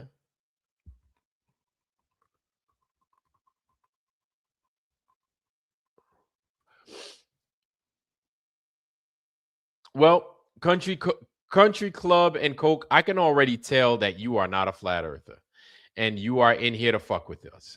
But I'm going to entertain you. I'm going to answer your question. So it's not that we think you could just tell that these guys have an agenda. Everybody is under one accord. Why? We don't know why. We think we know why. Do we truly know why? We can speculate all day. But the way these actors are acting, yeah, space is definitely part of it. To buy the whole space or to sell the whole space narrative. Absolutely. We think that because we've mentioned a million times. Yeah. So we've mentioned a million times already that the government lies. We get that, right? And we've mentioned a million times, or we think we've come to a reason as to why they would hide where we live or how we live or why we live where we live. We think we have. There are a lot of good reasons as to why the government's lying. I'm not saying that any one of them is true. I'm not saying that any one of them is true, but maybe a piece of there might be a piece of a truth here and a piece of a truth there, and then we can put it all together, and it could still not be a final answer to why these guys are lying about who we are, where we're from, right? But I mean, but they're lying to us. That much we know. We know they're lying, right? Why they're lying, we can guess all day, and they might be good guesses. But you could still take good guesses in Sudoku and still have a wrong puzzle. You can. They could still be good guesses, right? You could have two boxes where a 9 could go, and then you could guess in one box to where that 9 a 9 possibly going in there. And then everything looks good. Everything will work until you get to a point to where you have to put a 9 somewhere. And it won't work because of the previous fuck up that you made. And you done fucked up the whole puzzle. You understand? So Sudoku works the same way. So we can guess. I'm not saying we don't want to, but we can guess as to why. But those guesses belong to us. And when it comes to the honesty standpoint of things, we have to be honest and say, hey, these are my guesses. I'm not saying that this is exactly why, but I feel as this could be why, or this could be why, or this could be why, right? Based off of the information that we have, or even the lack of information that we have. When we have those lacks of information and we know that we've been lied to already, we tend to fill in those gaps sometimes.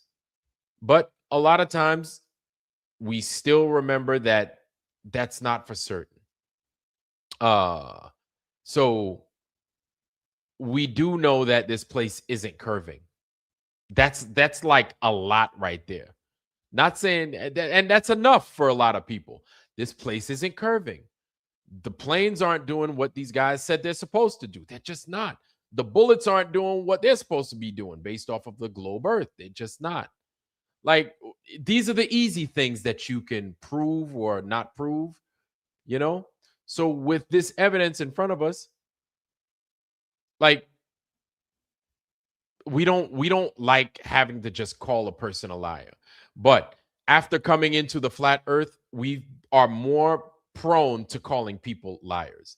We're ready. Fucking liar right there. Fucking liar right there. Fucking liar right there. Because it's like we've got like a information dump as soon as we saw what this place isn't. And the government is behind a lot of it. And we've seen the connection.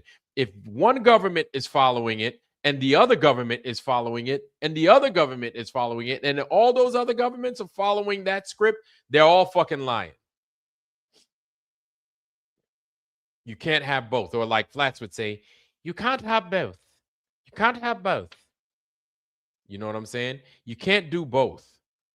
So if one government is lying on the curvature of the earth and the other government is lying on the curvature of the earth, they're all fucking lying on the curvature of the earth. You're not going to hear any government say, hey, by the way, the earth is flat. They're all in on it. They're all, and that's how we know they're all in on it. You know what I'm saying? I hope that makes sense. I love analogies, but I don't want to kill you guys, drown you guys in analogy fucking juice. You know what I'm saying? I'm being shadow banned right now. Half my messages aren't going through. Level Productions. I read that one. I don't know why they aren't. That's strange. Half Tater, welcome, sir. Good to see you, fam. Good to see you. I appreciate you, Harmon. Thank you, sir. Dark World View is being manufactured. Yeah. Level YouTube doesn't like your combination of letters.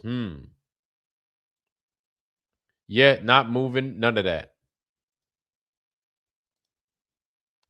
Country Club, we're just pointing it out. Yeah, really, that's really what it boils down to.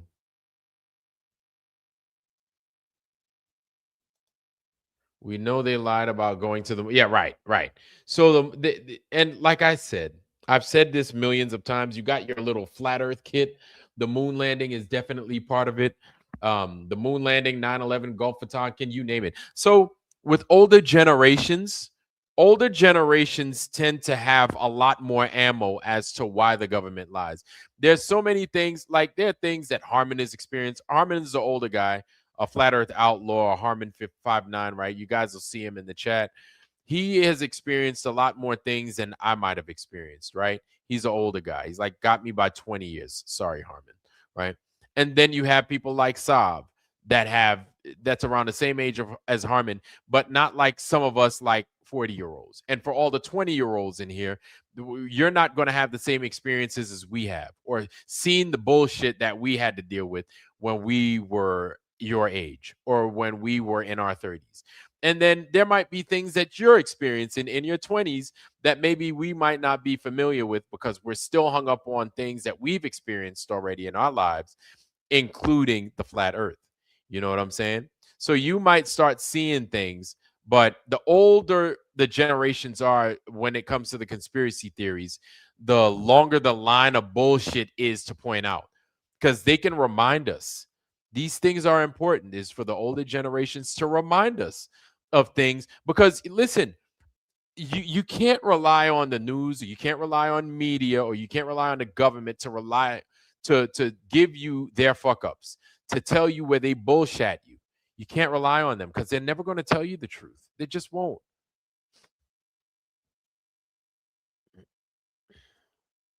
They just won't.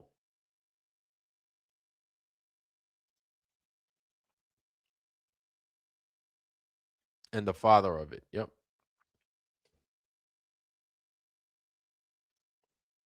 Gen X, holla. I'm the end. I'm the last of Gen X.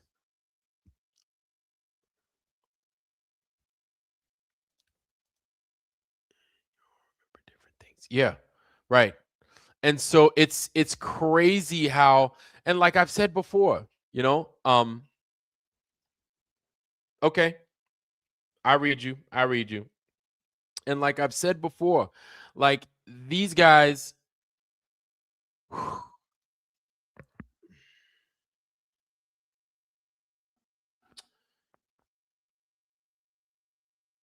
these guys are going to find ways to erase things that we just don't consider. We don't even consider, or we don't even think we need to remember. Or we'd be like, why do I need to remember can openers? Why? We wouldn't think it's a big deal now. But in the future, I'm just giving an example. That's just, there's so many things out there that once the older generation doesn't think it would be a big deal. For example, those Cabbage Patch things. Whoever found the fucking Cabbage Patch, shout out to you. Because this is something that maybe my grandparents might have seen, but they were so prevalent back then that they were like, why the fuck do I need to tell my kids that? It's not a big deal. It's a bunch of fucking Cabbage Patch and kids coming out of it. Everybody knows that. But do they? Maybe they don't. Maybe the future generations will never know about this. Now, as a Gen Xer, shout out to you, Memorial Gardens. As a Gen Xer and me experiencing myself, right? I saw Cabbage Patch Kids. So the cabbage, this is how, and notice they talk about Cabbage Patch dolls in the 80s, 1983, 1984, something like that. Cabbage Patch dolls, right? So we don't listen, but Half Tater, I hear you. I read you. But listen, as a kid growing up in the 80s, you know what I knew of Cabbage Patch Kids or Cabbage Patch dolls? Was the shit that came in the box that was like $300 for one that they sold at Toys R Us. So it's as if they're ruining, they're erasing the past by installing a new by installing into the future things of the past that maybe people might not talk about. You know what I'm saying? And then what they're doing is they're instilling in us something for a later on past, or they're putting in the current future, 1983 Cabbage Patch dolls, right? For us to look at and for us to remember and for us to fight over. Because listen, I'll be real with you. Cabbage Patch dolls to me was ugly. I didn't think they were cool. I was like, that's the ugliest shit in the fucking world. Who wants that ugly fucking thing? That shit is ugly. I don't like Cabbage Patch dolls. I don't like them. Why the fuck they got these things here? But they had people fighting. And so it burns into our consciousness and our memory. Cabbage Patch Kids, Cabbage Patch dolls. Not one time do you hear old people coming out and saying, oh, I remember Cabbage Patch thing, this and that. You know why? Probably to them, they were like, oh, Cabbage Patch. Everybody knew the Cabbage Patch. Everybody knew of the Cabbage Patch, but everybody didn't know of the Cabbage Patch. And they weren't making a big deal of the Cabbage Patch back in the 80s, about the original Cabbage Patch from wherever, whenever. They didn't make a big deal about that. Why? I'll tell you why. In my opinion, they were instilling a future for the Gen X people, for me, right? They were instilling for our present time and our future, where yes, if people were to ask us, if people were to do some serious research on Cabbage Patch dolls, we could then say, yeah, everybody knows Cabbage Patch. Everybody knows the Cabbage Patch. If you grew up in the 80s, you knew what the Cabbage Patch was. The Cabbage Patch were those ugly fucking dolls that people bust their heads over during Black Friday time, during Christmas time. Everybody knew of these. And then that's their way of erasing it. It's so ingenious. I can't even get mad at how fucking effective that technique is. That's how they erase it. You ask Gen X what Cabbage Patch dolls is or Cabbage Patch Kids are, they'll tell you that. Then ain't nobody in their right mind is going to tell you about the shit from the early 1900s, the 19th century, the late 19th century. Nobody is. Nobody is. Hey, Wheels McKeegan, how you doing? Anonymous, what's happening, fam? Half Tater, what's good, bro? Good to see you, man. Good to see you. 101 Mad Mac. I think I said what's up, but I'm saying what's up again just in case. And yes, I remember he talked about buried giants in America in a speech as if it was common knowledge in the 1800s. Yes, that is weird. It is weird. But you want to know something? That's the thing, is we just take our current knowledge, we just take what we think everybody knows for granted. We just and everything.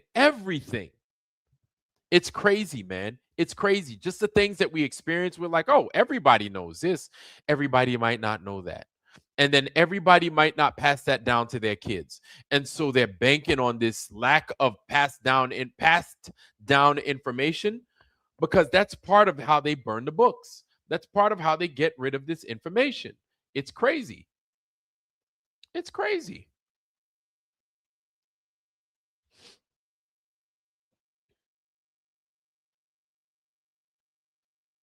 Back in the day. Yeah, and so Road Rage Roger, I'm going to take a look at that. I am definitely going to take a deeper look into that. But seeing what I didn't even know about the Cabbage Patch, about the Cabbage Patch stuff.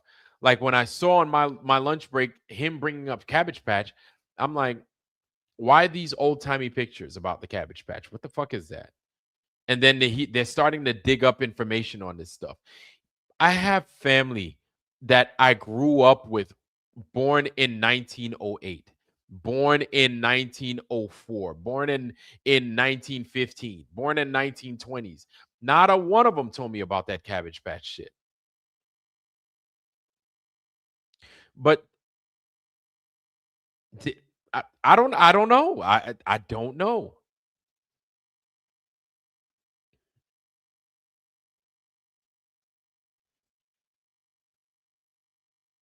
Yes. Chi-Town Cubby, absolutely. Hell yeah. Check that thing out. I would love to see what you. Yeah, man, check that out. And wherever you are, whether it's me or Sav, like talk, like I'd love to have you on so you could talk about it and you could show your shit off, man. That would be crazy. And here's the thing, me as a kid, like hearing of orphanages, like that was common, right? Hearing of people that came from orphanages, that was common. Hearing of kids being in the street, or seeing of kids being in the street, seeing the Little Rascals.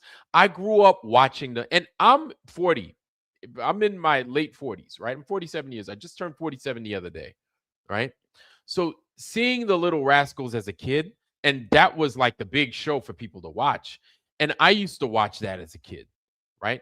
I'm like 10 years, like 8 years old, 6 years old, watching the Little Rascals. And so you had these things where kids were constantly out in the street. They were probably getting snatched up like you get kids getting snatched up these days, getting chopped up, getting used for meat, getting used for fucking parts, getting used to have sex with by these dirty, nasty fucking pedos and shit. You probably had that back then too. Probably had it back then. It's probably a lot easier because nobody gave a fuck about them kids back then as much as we do now. Mr. Soups, how you doing, sir?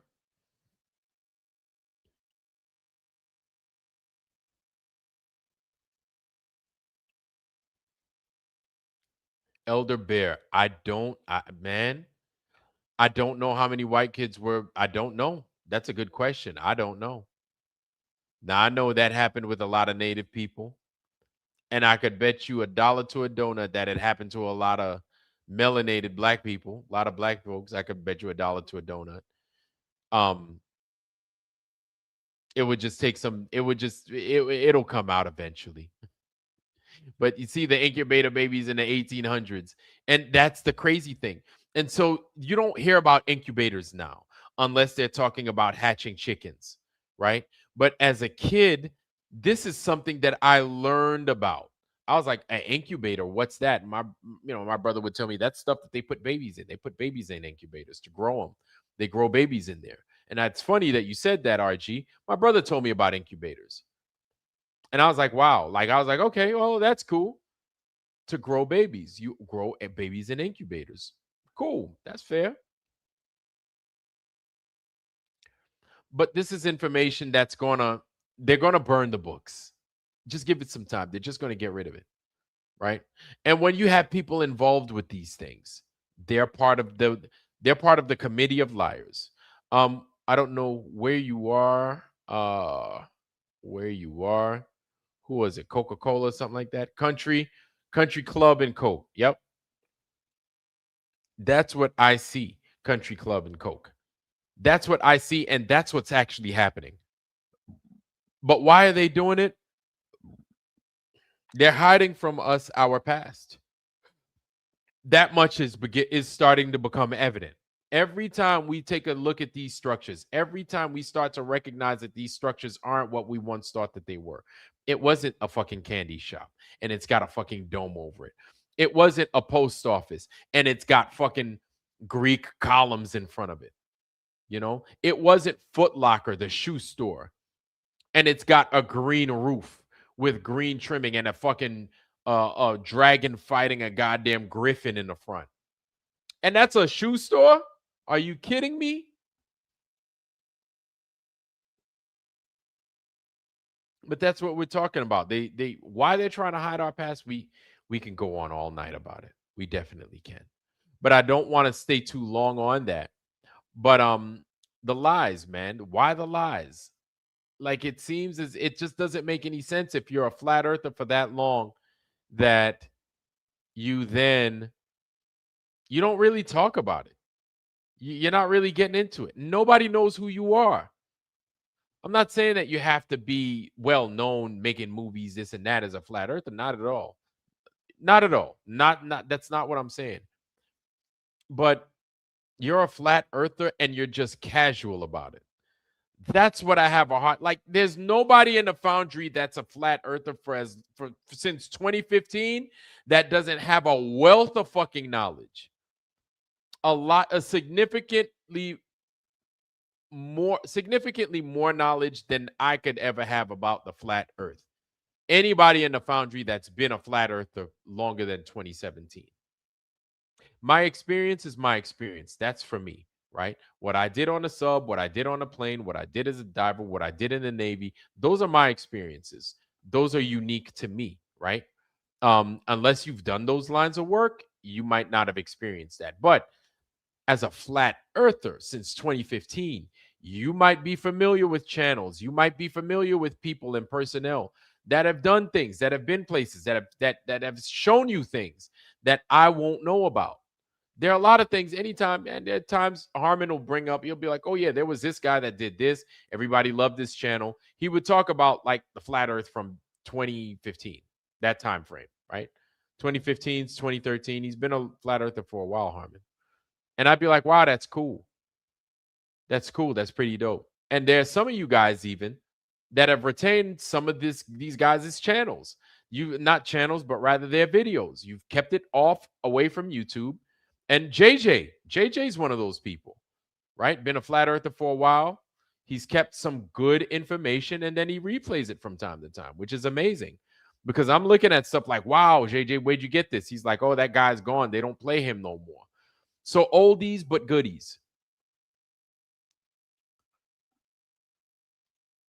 Oldies but goodies. And this is at large what they're basically doing with the information. Exactly. Train station will look like Grand Central, look ancient and old world. And you're just like, you just feel like out of place, out of time. You're totally out of time when you go into these places. And it just feels like that. I don't even know. Just like I said, as a kid, I'd go in these places and I felt like I was in a time machine. It didn't feel right. I felt totally out of place. Totally out of place.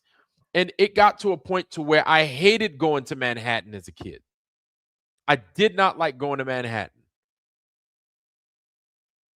You know, I did not like going to downtown. Well, I preferred going to downtown Brooklyn more because, okay, well, there are a few reasons. When we would go to Manhattan and we had to, anytime we went into Manhattan, we crossed a lot of times we had to walk across the Brooklyn Bridge. And I was like, man, I really don't feel like walking. And anytime we got on the train to get to Manhattan, You know, it smelled like piss, fucking covered in graffiti and shit. This is New York back in the 80s, y'all. Covered in graffiti, had the red trains and shit covered in graffiti, especially when we was going down to Harlem and stuff. Things was covered in graffiti, smelled like piss down there. Had the wooden turnstiles. You put the tokens in there, and then you walk through the joint. It was like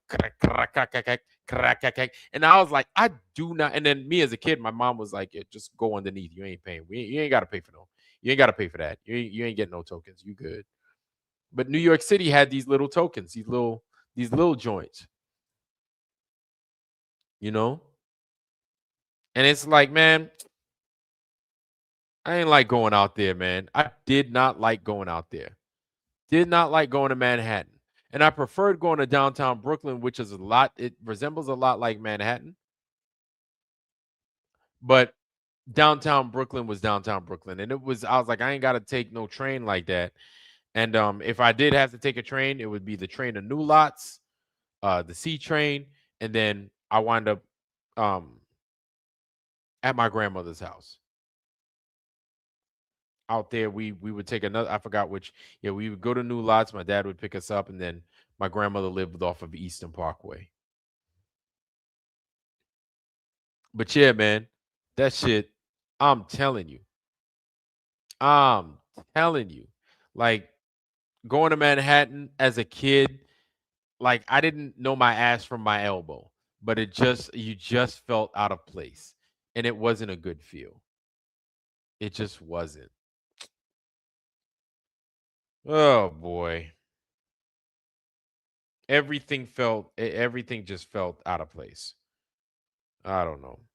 For all you guys that might have lived in the city, for all you guys that might have lived in New York, when everything was a lot older, you might know what I'm talking about. Or you might have lived in a place similar to New York, that might have felt old. And you might have had the same feeling as a kid. I don't know. But yeah, this shit didn't feel right to me. It just didn't. It just didn't. Going in those buildings and shit, it was like it just yeah, I felt totally out of place. And I just wanted to go home. I was like, I'm good home. I don't want to be out here dealing with this shit. But anyway. But yeah, man, let's get back to fucking John Mariande. I'm over here just fucking flapping my gums when I shouldn't be flapping my gums. We should be talking about John Mariande. So let's get back to John Mariande, y'all. There was an agenda in the way that you guys were presented. I mean, you have a color commentary from maybe Rolling Stones or something, and she's got a beautiful like lighting scope. I mean, it could have been the president or like Barbara Walters interview. It's a sit down, it's a deep focus, beautiful lighting. They have a psychologist who's commenting on conspiracy theory and what draws people to this. And this person is in a suit, and he's had time to be comfortable and to shave and to have the nice lighting like I've set up here. And then you've got like Nathan, who he's not bothered by it, but he's got two hammers in his interview. And this is who he is. He's a guy that's active, and he juggles for his hand-eye coordination with the ping pong balls.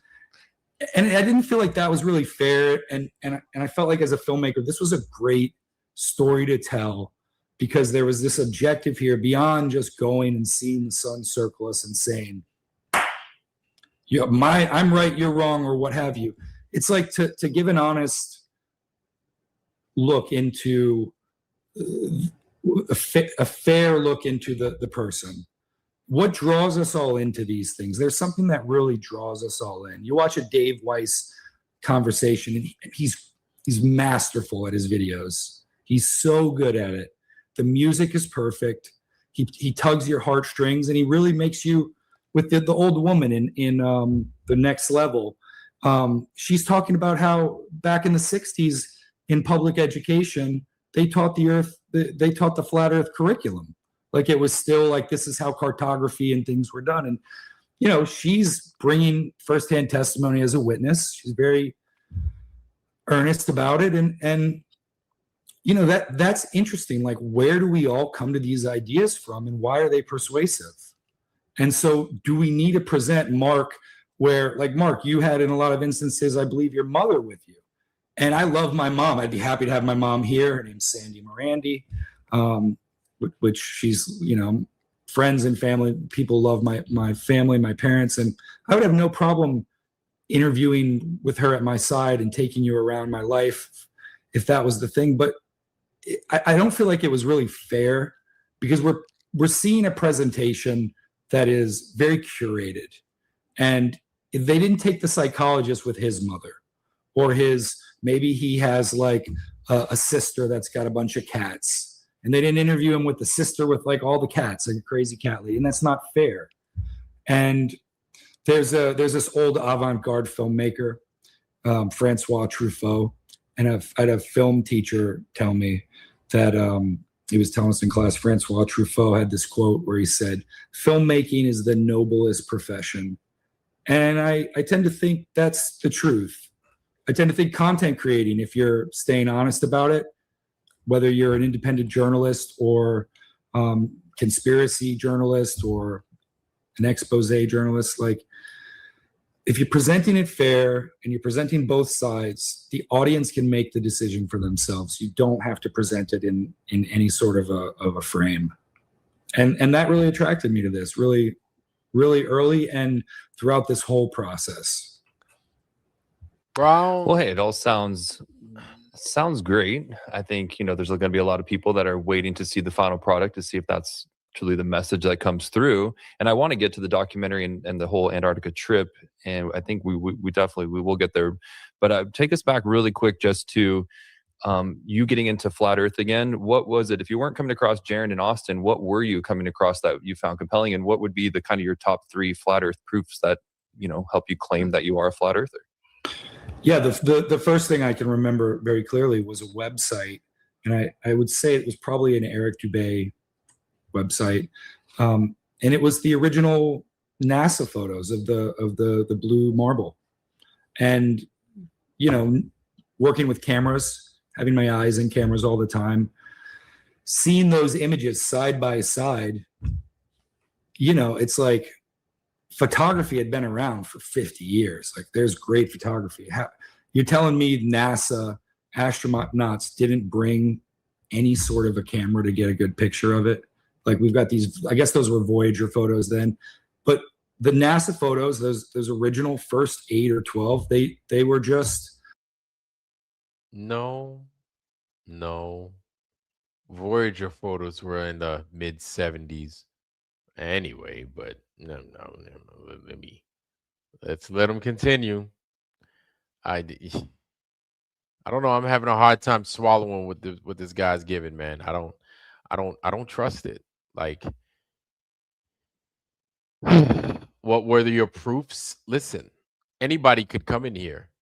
Yeah, the dude's such a plant. We're gonna have to water him.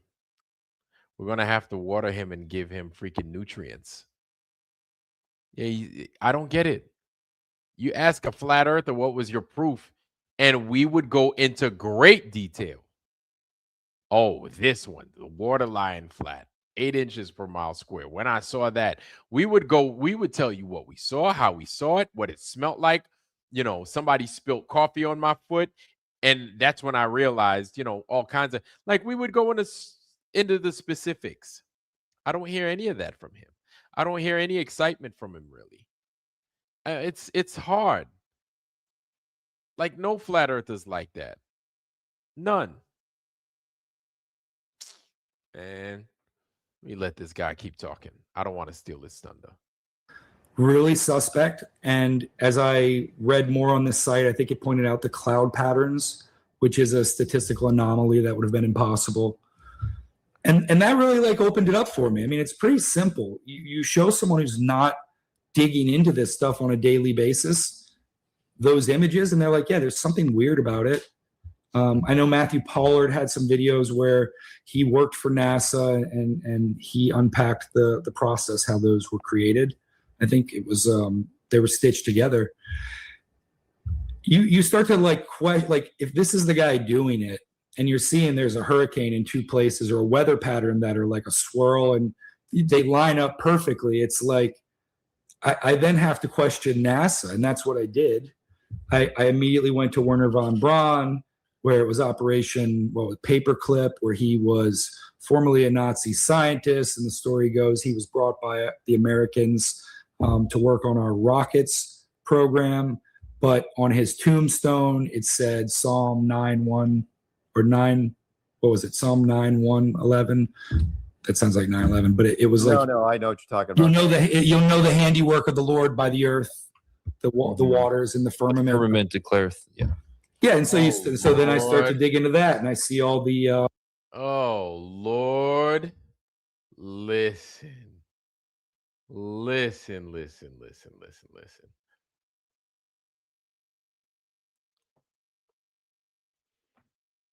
I'm not saying that you have to be able to spit that thing out like verbatim. I'm not saying that. But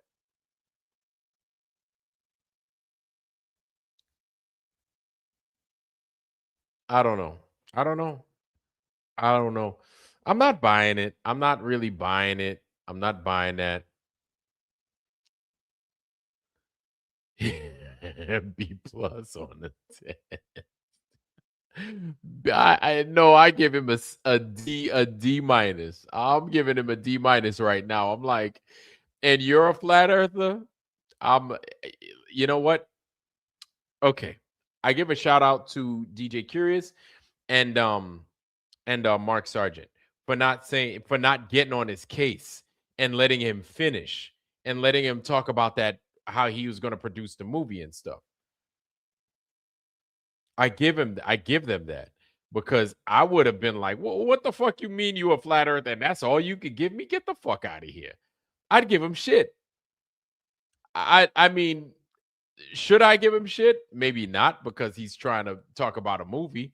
But I'd be like, whoa. Slow your ass down. You said you're a flat earther for how long? And that's all you're gonna give me? You don't even know that? And then I'd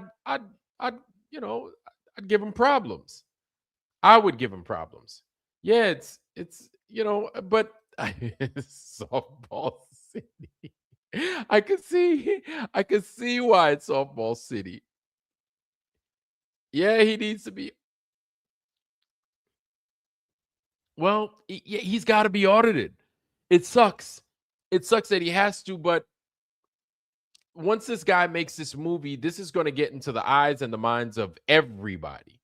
Everybody that's going to want to see it, right? And it's going to get into the hands of many scientists. And a lot of these guys are going to try and make this as some kind of gospel. And so this is really part of what bothers me about it.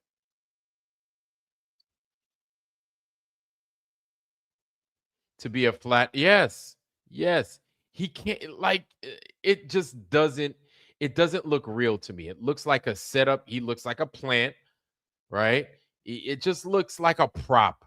It looks like a Hollywood prop. Or have you ever been to like a stage prop where everything looks like a stage prop for a house? And everything looks like that's an ironing table, that's this, that's that, but it's not a fucking house. You know what I'm saying? Like, everything looks like it belongs where it belongs, but that is not a house. It's not going to work. That you're not going to get house shit, because that's not a house, it's a prop. It's not real. That's what this guy that's the vibe I get from him. And it's not because I hate him. I don't hate him. But he doesn't seem real. He does not seem authentic to me. But that's me. That's a Vladimirism. I could be wrong. I could be very wrong. And maybe he's just a late bloomer in the flat earth. Who knows? But I ain't buying it. I'm not buying it. I'm sorry, I'm not. Vlad's not buying it. But then I could be wrong. I've been wrong before. Just a month or two ago, I was wrong about the flag thing with Antarctica and McKeegan and them. I don't think I ain't buying it. I ain't buying it. Sorry. Joe No, how you doing, sir? Conscious Truth, how you doing, sir? Good to see you. Good to see you. Joe No Edwards, what's up, man? Flat Earth Recon, what's good, man? Sam, how you doing, bro? Good to see you, fam. Good to see you, man. It's been a while. Good to see our brother Sam's here. Good to see you, Sam. Yeah. And so I don't know, man. Yeah, Curious and Mark, I think those guys, Mark today was like, Vlad's got his channel and those guys are hard edged, right? And we have to be. We have to hold it down a particular way. Mark's channel, I don't think it's not like that. He's not gonna like fucking put people in the goddamn in the Iron Maiden for seeming a certain way, right? And so they're going to interview in a particular way, and it could be but because they want access. I'd like to think that it's because they want just access, right? They don't want to seem like the mean guys, which we seem like the mean guys, but we're not mean. It's if we smell bullshit, like we have to call the alarm. It's an early warning system. We're like an early warning system. You want to have an early warning system, set the alarm early, so then those that are out there that are going to get the stuff late can prepare themselves properly. So it's like an early warning system. I don't think there's anything wrong with that. To be the fucking, hey, I have problems here. I don't know what it is, but it ain't working with me, right? Let everybody else sift through it. Nothing wrong with being an early warning system. Nothing wrong with that. But just these days, like, people will lie to you. These days, people will try to deceive you, man, just to drive a fucking narrative home. It's sad, but it's the truth. That's the reality that we live in, man. Somebody's always going to try to get a lick off you, man. These people, man, it is what it is. I don't like it, but that's the reality that we live in, man. They're never going to fucking be good with us. They're not going to be honest with us. It is what it is. But let's press on. I do not want to take up too much of y'all's time sitting there flapping my gums. Let's go back to it. Where's that damn thing at?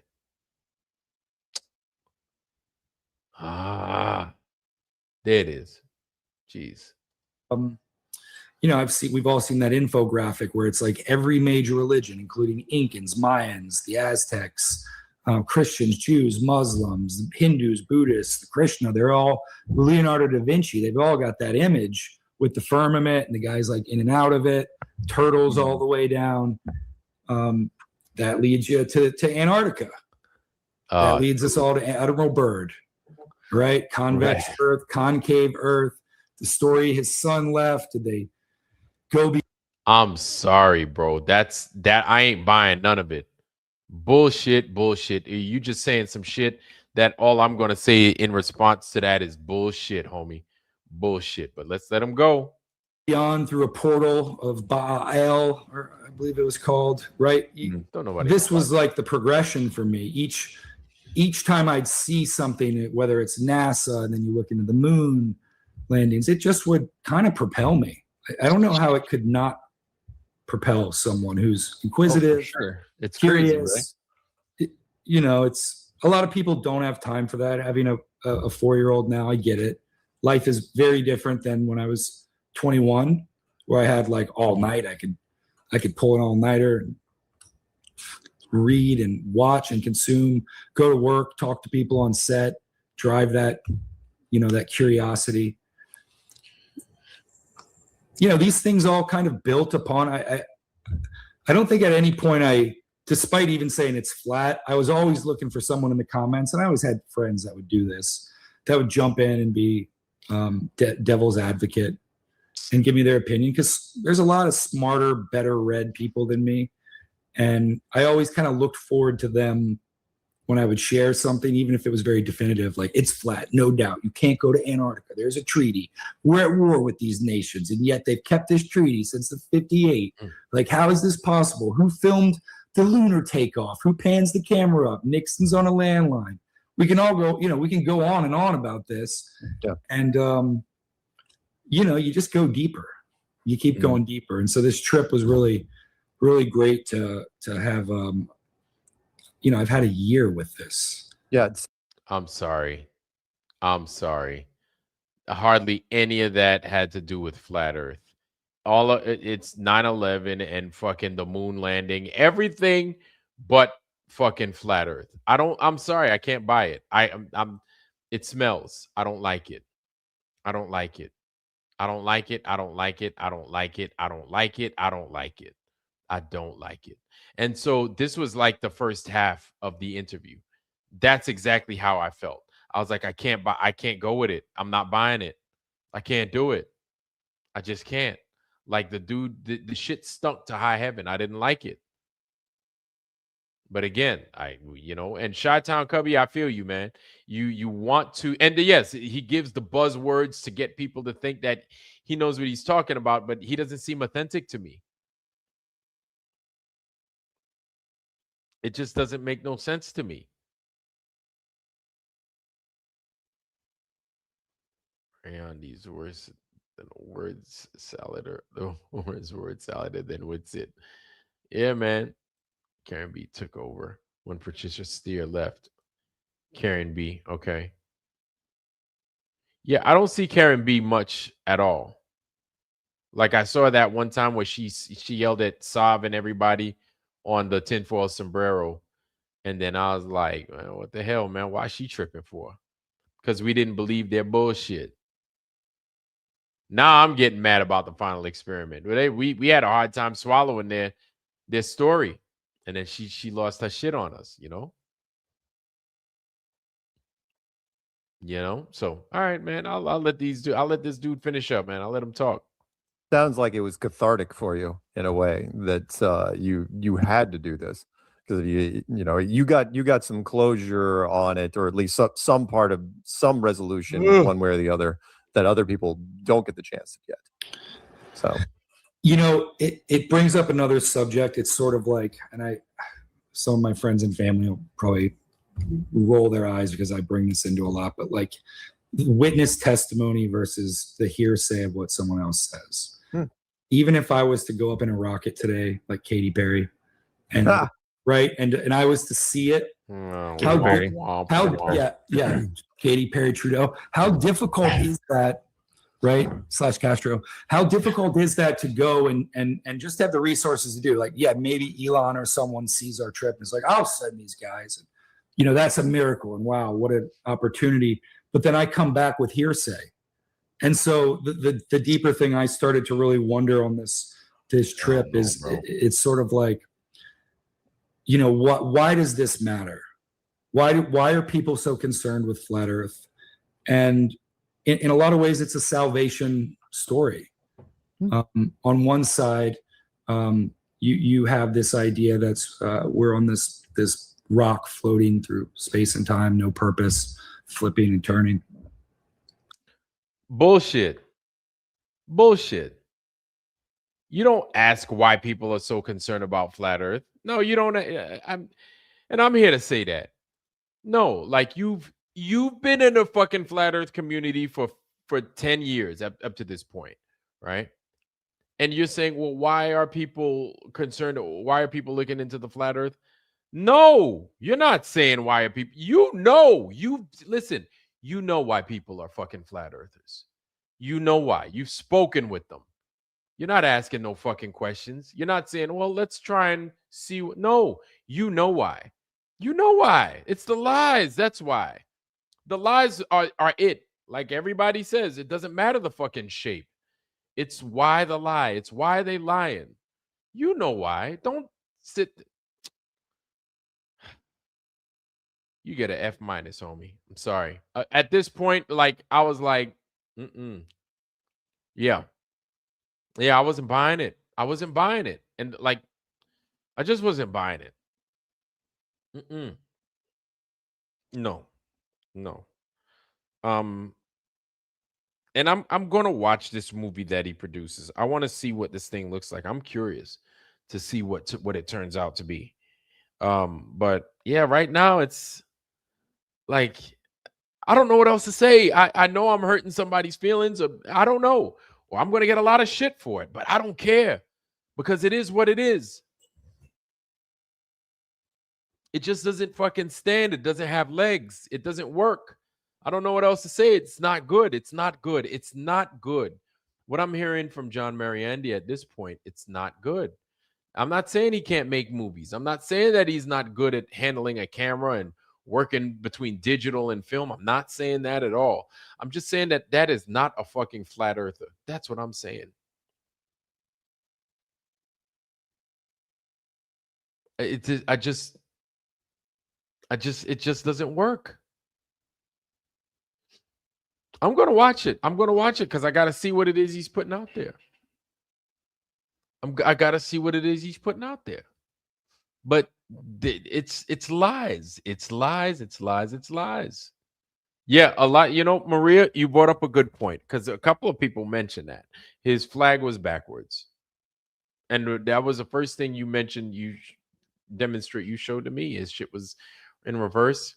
Plus, he's got that Antarctica in the background, and there's no like I don't buy it as a flat. If you're a flat earther, you're gonna be flat earthy. You're separated from self-holding on TV, dear life. I don't know. George De Leon. I don't know what you're talking about. What are you talking about? You're separated from self-holding. Holding on TV, dear life. I don't know. I don't know what that means.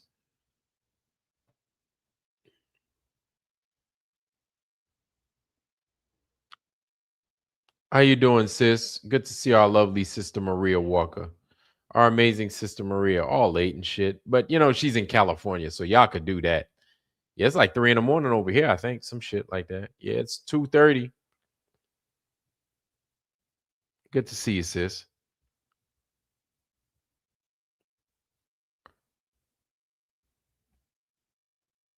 Yeah, like it just I don't know. I don't know. I don't know. Like it just doesn't it doesn't it yeah. I think when I go back to Strange World and we discuss it, I'm gonna have to talk about John Mariande. And maybe they're gonna say that we gotta give him a chance. They're probably gonna say it. I don't know. Maybe I could be wrong. Maybe we gotta get. I don't know. I can't. That already. But we have more of an interview. We have more of the interview to look at, and like that right there, I was like, this guy, I can't do it. I can't do it. I don't like it. I don't like it. I don't like it. Like the more I hear him talk, it's like I don't know what to do or what to say. The keys of the kingdom are in his hand because he's the one making the movie. So I'm like, this is the motherfucker that they entrusted to make this fucking thing. Really? Him? And like I said, you got Sean Hibbler, you got Vika, you got these people, you got these people. You got these people. And that they trusted him with the keys to the kingdom. It don't make no sense, bro. It did. I don't know, man. I don't know. I could be wrong. I've been wrong before. I've been wrong in the past. I don't know. I don't know. I don't know. Me, I don't like it. But that's me. But I'm gonna watch it. And I'm gonna watch it. And I would recommend that we watch it. We see what the hell they're putting out there. Not to monetize their stuff or anything like that, but to see what it is that's going out there. I think that's a solid thing to do. Um, but damn, I don't know. I don't know. Damn, I never thought that I would go this hard into flat earth or into anything like I am the flat earth. I haven't been so passionate about something. Wow, yeah, in a long time. I just haven't.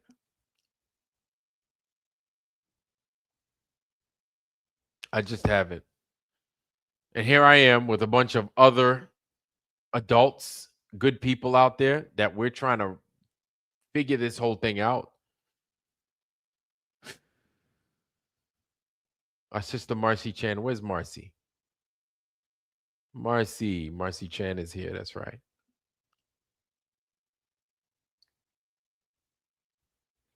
$33 NDB. Welcome, sir. Yeah, really, that's what it is. Is all we want is the truth, NDB. That's all we want, man. That's all we fucking want. I don't. You know what sucks is when we have to fight. It's like fighting for water. You shouldn't have to fucking fight for water. It should just fucking be there. But we live in a place to where things like water is bad. Air is bad. Now, the truth. You can't even get the fucking truth. You can't get the truth. But that's this world follows us, it goes in patterns. We recognize patterns. Flat earthers, we're good at recognizing patterns. So it goes in patterns. If the air is bad and the water is bad and the food is bad, do you really think you're going to get the fucking truth? Do you think if those things are bad that the truth is going to be easy to come by? Just think. If we're so good at recognizing patterns, just think about that. And I'm not trying to be poetic. I'm just trying to be as real as possible. If those things are bad, water, air, food, soil, if those things are already bad, do you really expect to get the truth?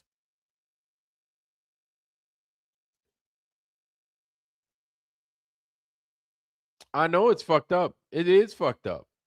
But it seems like it's like everybody's fucking lying to us. And it's not like I don't it's like everybody's fucking lying to us. We're getting lied to by everybody.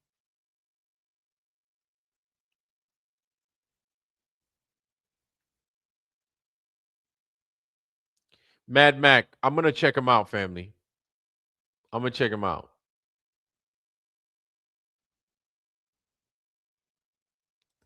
Yeah, that's what I'm saying. Like he's talking about the moon landing and he thinks he's being funny talking about Katy Perry dating Justin Trudeau, Castro, whatever. But it doesn't work. It doesn't work. It doesn't work. It doesn't work. It doesn't work. And I'm glad that you guys see things that I'm not seeing. And I'm glad that I'm seeing things that a lot of you guys have already seen.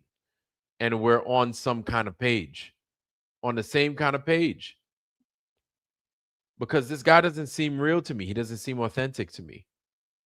And I think, believe it or not, I think those guys in Strange World, they kind of recognize it too.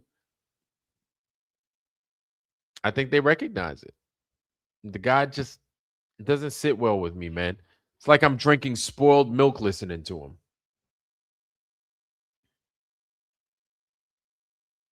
Yeah. Yeah. Well, I had where's mine at? I do have globes in my house, right? I have them. I use them for examples. I have a globe. It's something I got from the dollar store, right? I got a globe here. Got globes in my house. I got one right here. Excuse me. Got one right here.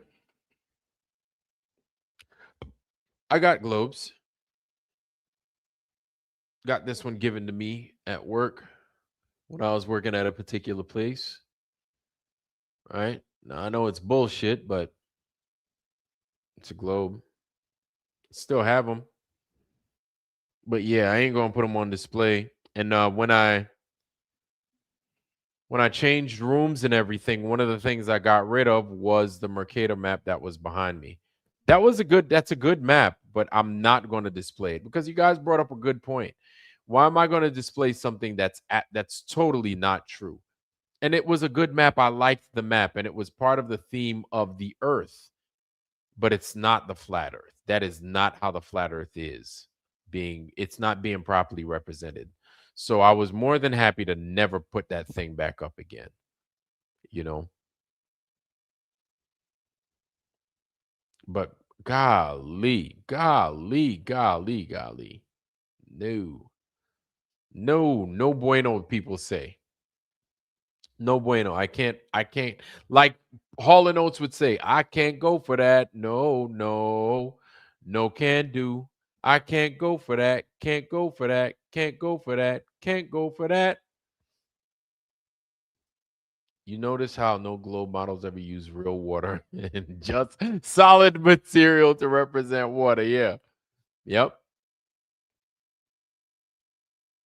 60s. Walking in the 60s plus here. We have coyotes wandering the neighborhood. Yeah. Yeah. No can do. I can't go for that. No. They want your body. Now they want your soul. Don't even think about it. Now say no go.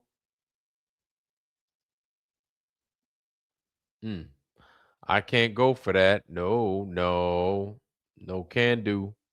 Just like Hall and Oates would say, can't go for it. Can't do it. But let's get back to Mr. Mariande and them, and let's let them talk. All that, as Dubé has said it, 200 proofs really well. And we're there's nothing. And then the other side is like, maybe you're the center of this infinite vast plane where a sun has melted below in a model, and you were put here. You were created. Those are vastly different ways to live your life. Absolutely. Yeah. How did it start to change your life? Was there what happened once you started to come to terms with this information? It's like when you come to terms with anything, I think, I mean, you got to go back to the basics. You know, Roger. The basics are, for me, I don't really care either way to fight about the idea as much anymore, because I realize like time is precious, and developing relationships and friends and wondering, there's a lot to wonder about, right?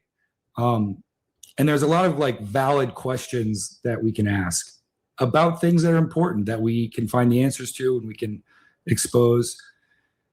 And Flat Earth always stood as like this giant conspiracy that, like, you know, if NASA's lying to us and we're in this system versus they're telling the truth and we're just flying through space and all that, it's just two different ways to live your life. And I think you ultimately, whatever evidence you've seen, like me in Antarctica, I can't really prove it. The tech is there. I mean, I saw Nathan's little AI video. The tech is there. It's better. The government, we know, may have better versions of it for a longer time. People can go. You can go to Antarctica. You can go do the marathon. It was last week. It's a little cheaper if you do the marathon. It's very expensive. It's very dangerous. And ultimately, it's not, I mean, like Colorado is probably Banff up near, you know, Pacific Northwest. You probably get a lot more bang for your buck on seeing mountains and snow. And so I'm eternally grateful that I got that experience. I'd like to take my family one day. So if you're eternally grateful to go to a place like that, my question then is, you got them tickets still? You still got them tickets? Or is that like you didn't keep the tickets because who keeps tickets? Who keeps tickets to Antarctica? That's dumb. Remember that? Remember we heard that? Who keeps the tickets? Why would you keep the tickets? What do you mean, why would you keep the tickets? So he's grateful to go to Antarctica. I get it. And Roger, how you doing, Roger Ledwell? How you doing, man? Good to see you. So yeah, you're grateful to go. I get it. It's an adventure of your life. Sure. So did you keep like those souvenirs, those little knickknacks? Oh, these are Antarctica peanuts. These are ALE peanuts. Peanuts that only they serve on ALE. Man, they gave me a boomerang on ALE. I got a boomerang, an ALE boomerang, y'all. Check it out.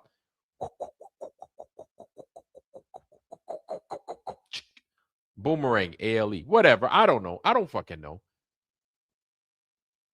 Especially the three. Oh, wow. Yes. Yes. The receipt for that airplane ticket, 300 grand.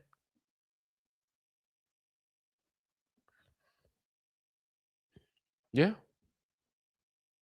There's so many different ways to slice this cat. I don't know. Something didn't go right. Something ain't right with the whole thing, man. Yeah, something ain't right. Something ain't right. And the scientific community is trying to find a way to segue the final experiment's findings, if you want to call it that, into mainstream science. This is why Neil deGrasse Tyson did that little error of his when he was talking about this 24-hour sun in the north.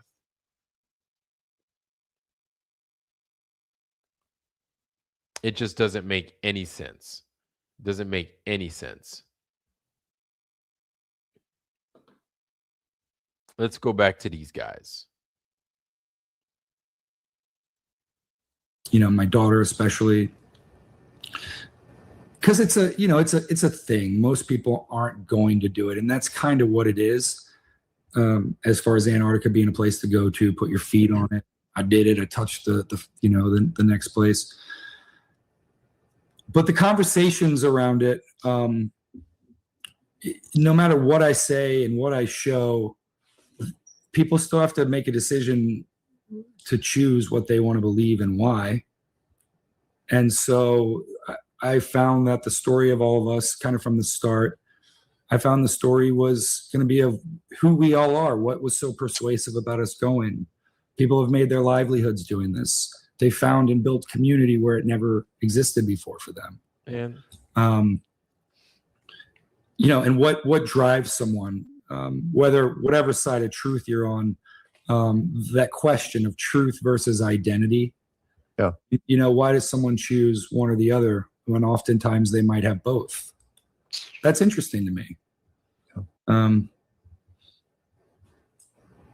Yeah. And how have your friends and family reacted to this? A lot of us deal with pushback from friends and family that think, well, all of a sudden we've fallen off the edge, so to speak. So how do you like to explain to your friends and family like what this means exactly? Yeah, I think they've all handled it well. I mean, if you're in these conversations and your family's just normies, just regular people, they're not influencers or famous or political or they're not in like any sort of capacity, like a teacher or a preacher or priest or anything. I think they take it as sort of my journey. They're interested constantly. It's like, what did you see? What, like you said, what changed? What didn't change? What was unusual? For the most part, I've shared the fun ride of just being attached and platformed, like being in the back of some of these videos. I have an Instagram. There's like 400 people that follow me. I have a Facebook. It's like high school and college and family friends. So things I've done that have gone viral or movies I've made, that was someone else's labor. But the satisfaction of TikTok, when I posted a video asking people while we were there on a small account, like, how far is this mountain? Because it was interesting. There's no humidity. There's no air. So bro, he's talking about your family, cuz. Talk about your fucking family, man. Like, listen. Okay, listen. Listen, you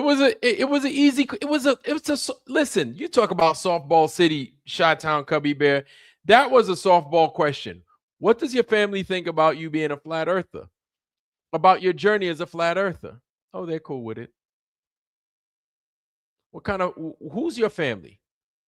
The Adams family? What family is cool with anybody just being a flat earther? But that was it. I don't get it. There was like, it's like I'm sitting there like, that's it. Like they were good with it. Oh, you're a flat earther, cool. All right. Do you want lasagna tonight or do you want rice and chicken? Did you hear what I just said? I said I'm a flat earther. Okay, cool. Really? Even that is a conversation. My parents didn't care. And I was so blown away because my parents didn't care that I asked them if they heard what I was saying. Do you understand what I'm saying? Even that's a conversation. My parents didn't give a fuck. And it turned out I thought they didn't give a fuck. They thought that I said if something else, whatever, I don't know, right? But then, or you could get an adverse reaction. My parents heard, I told my parents that I was a flat earther, and they said, "You're what? No son of mine is going to be a flat earther. Not if I can help it. Not in this house." You know what I'm saying? And I'm like, there was nothing, no protest, no pushback, nothing. There was nothing. And like, at that point, I was like, I got with DJ Curious. I was like, bro, I don't like this, bro. I don't buy it. This shit don't make no sense to me. Everybody in here has something from their family. Everybody in the foundry that is a flat earther has some kind of crazy adverse discussion that they had with somebody in their family. Everybody has a fucking story. Everybody has a fucking something. Everybody does. I know it. I'm not crazy. You're not crazy. We all have that fucking story because it's part of the journey. It's part of, I don't know what to say, but I'm going to give it. It's the litmus test. What does my family have to fucking say about this whole thing? It's the litmus test. Well, let me try it on my family first before I go public and let everybody else know.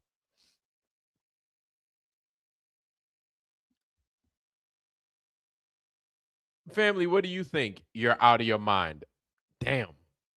Well, my parents, my family thinks I'm nuts. You sure? Yeah, you're fucking crazy. No way in hell. Or sure, it's flat. I always thought it was flat. Either way, you come with something. You're going to be like, curious. My mom always said, and you know what my mom said when I told her? When I told my mom said, I always thought it was flat. Sure. Or my mom said, you're fucking crazy. What's wrong with you? Are you on drugs again? Are you drinking? Did you go to, it's because you didn't go to church. If you went to church, you wouldn't be talking that shit. Something. Your parents would say something. They're not just going to let you fly by like that. Are you kidding me? And I think that's when that right there, when I heard that, I contacted everybody. I called Sally, Jesse, Raphael. I contacted everybody. I said, this can't be real. I said, this dude ain't serious. His family didn't do nothing, didn't say nothing. They didn't cuss him out, nothing. They didn't call him a fool, nothing. And like, we're supposed to believe that. And my thing is, we can't even believe the words out of his mouth. How are we going to believe this fucking documentary? That's my problem. That's what I've been trying to say for the last 2 hours and 35 minutes. And then the shit that we did yesterday. If I can't believe the words coming out my man's mouth, how am I going to believe that fucking documentary? How? It doesn't make any sense. And I'm not here to bash the dude. It just doesn't work. Judge Wapner from Divorce Court, from People's Court. The People's Court. Don't. Remember that? The People's Court, y'all? I used to watch the People's Court back in the day. The People's Court will be right back after these messages. Judge Judy will be right back after these messages. You did what? You're lying. Shut up. You're lying. Oh, man, Judge Judy would piss me off when she used to yell like that. I'd be like, man, how the fuck you know? Man, I'm not lying. Man, God damn it. Fucking yelling at me like that. Shut up. You're lying. I don't believe it. You're lying. Judge Judy. Judge Judy used to. Oh, Judge Judy. Jenny Jones, Ricky Lake, Jerry. Ricky Lake. I used to watch the Ricky Lake show. I used to watch Jenny Jones. I used to watch Jesus Christ. Who was it? It was the Howard Stern show, but it was before the Howard Stern show. It was damn. There was another guy. There was the Robert Morton Downey Jr. Morton Downey Jr. There was the Morton Downey Jr. show. Not Robert Downey Jr. Morton Downey Jr. And he used to have a big giant mouth on his show. The Morton Downey Jr. show used to come on UPN. Yeah, UPN. Morton Downey Jr. show. And that motherfucker, ooh, he was bad. He was bad because he used to piss me because he'd bring his guests on and he would just berate them. And I'm like, dude, that's your guest, bro. Donahue. I used to like Donahue was good. Donahue was good. He was good. Yeah, man. No, not UPing. UPN. Uniform Papa November. Geraldo. Judge Joe Brown. Yeah, Judge Mills Lane. Jerry Springer. Yeah, man. All them dudes was good, man. They were all solid. Again, Jerry Springer had a illegitimate black child. He was like, into my black daughter, I leave you everything else that I have. It's all yours. Yeah, daddy's gonna die here soon. I'm sick. Maury Povich. Maury Povich, man. I used to watch those things. I used to enjoy watching them. Yeah.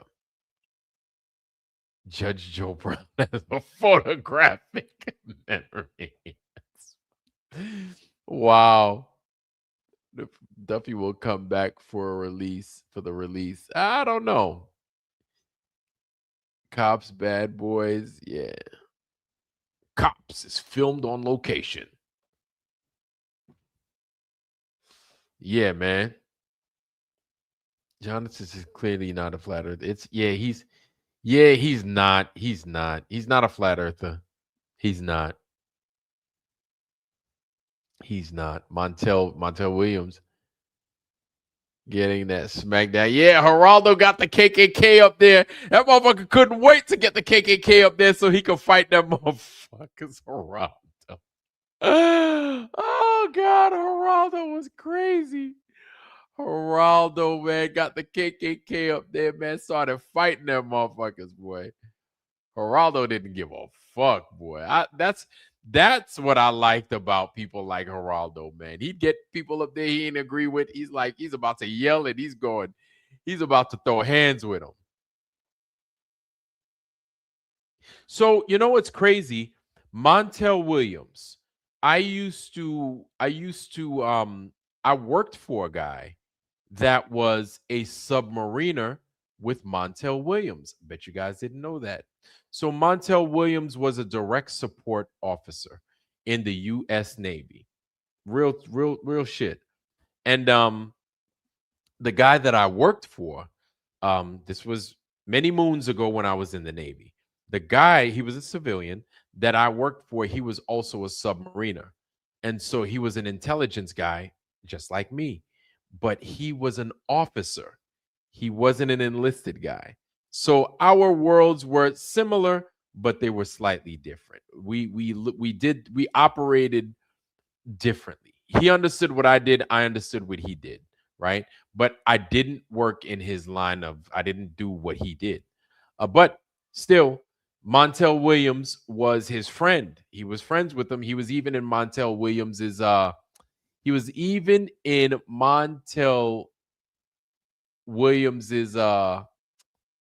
wedding when he was married. I don't know, or I don't think he's married anymore. No. He wasn't at Montel Williams' wedding. Montel Williams was at his wedding. Montel Williams was at his wedding. He wasn't at my bad. Jesus. Anyway, so yeah, because I knew Montel Williams was in the military. I forgot that he was in the Navy, or I wasn't sure he was in the Navy. I might have thought he was in the Marines, but I saw him like in this commercial where he's wearing his dress whites, and I know that that's Navy that wears the dress white. The dress white as an officer, right? And yeah, Montel Williams was at his wedding. Yep. Yeah, Montel Williams was a direct support officer on submarines. There you go, Montel. But he didn't get his goldfish. You can't get your goldfish as a DURSUP officer on subs. You can't. But you can get your fish. Matter of fact, do I have my fish here? I might have my fish here. Let me show you guys. A little bit of fun time here. Do I have my fish? Said, do I have my fish? Do I have my fish? Said, do I have my fish? I might have it here somewhere. Oh, and to answer you, Flat Earth Irie, yes. If I had a chance to do the military all over again, I would do it all over again. Mistakes and all, I would do it all over again. There is nothing I would change. My whole experience was a good one. Well, I wouldn't say it was all good. Look at that. I got a damn shotgun shell in here. Thing hasn't been used. Yeah. This is birdshot.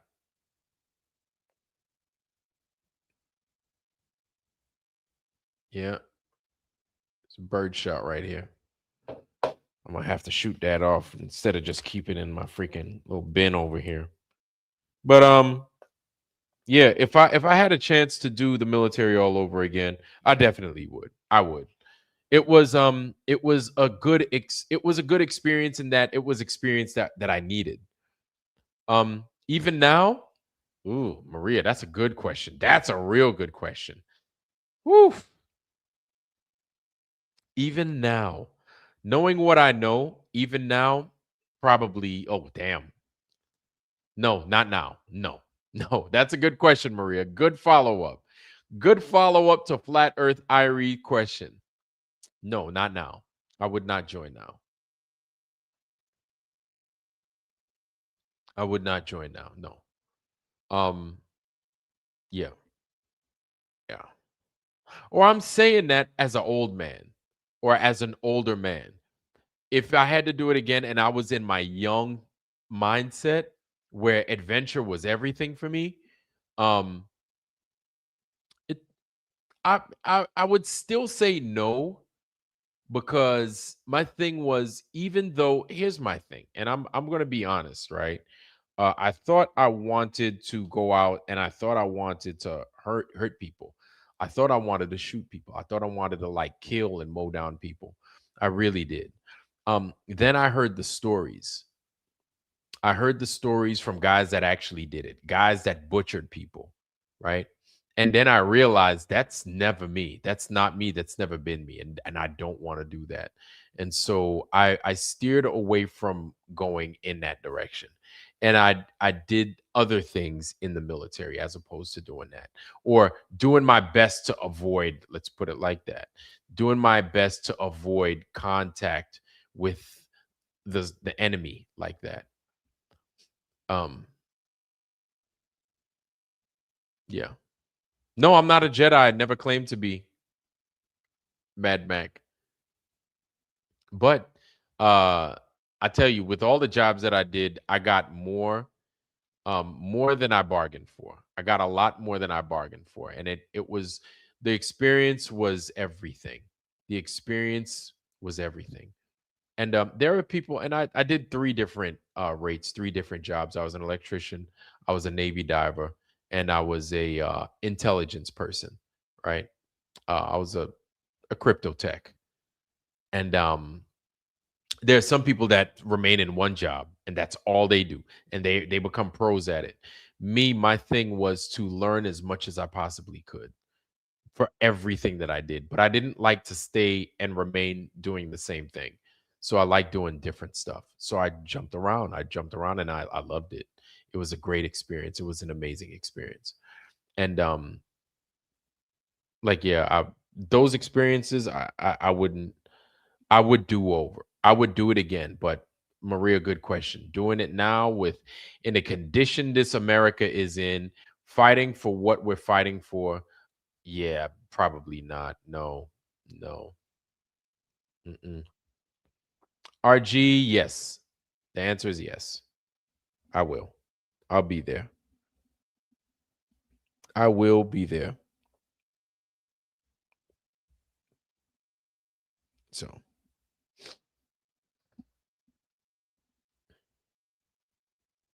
yeah. But damn it. Where did I usually have it? Um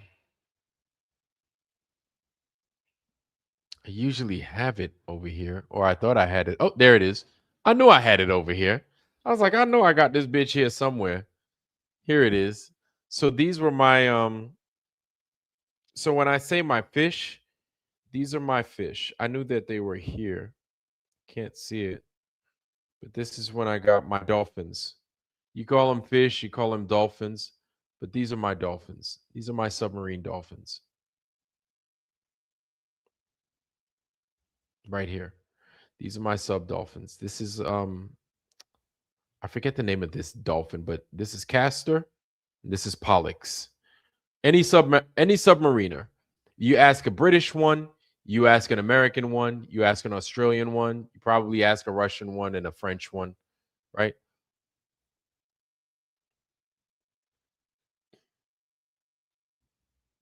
Yeah. Yep. He was a 04. Yep. So, yeah, this is what is this? What is this supposed to be? Okay, so I forgot the name of the sub, but if you look at this, you'll see right here in the middle that weird thing. This whole thing looks weird, but this is what. Yeah, it looks like Little Mermaids, right? But no, it's Castor and Pollux, right?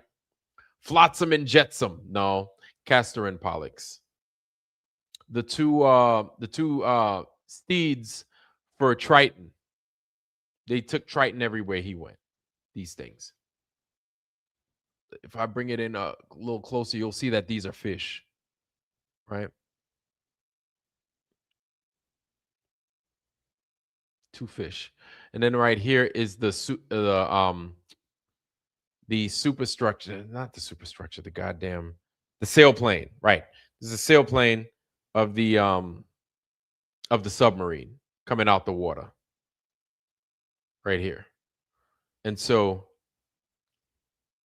yeah, yep, and so yeah, so that's I got my, and then they engraved these. The guy that gave me my dolphins, that pinned my dolphins on me, engraved them for me.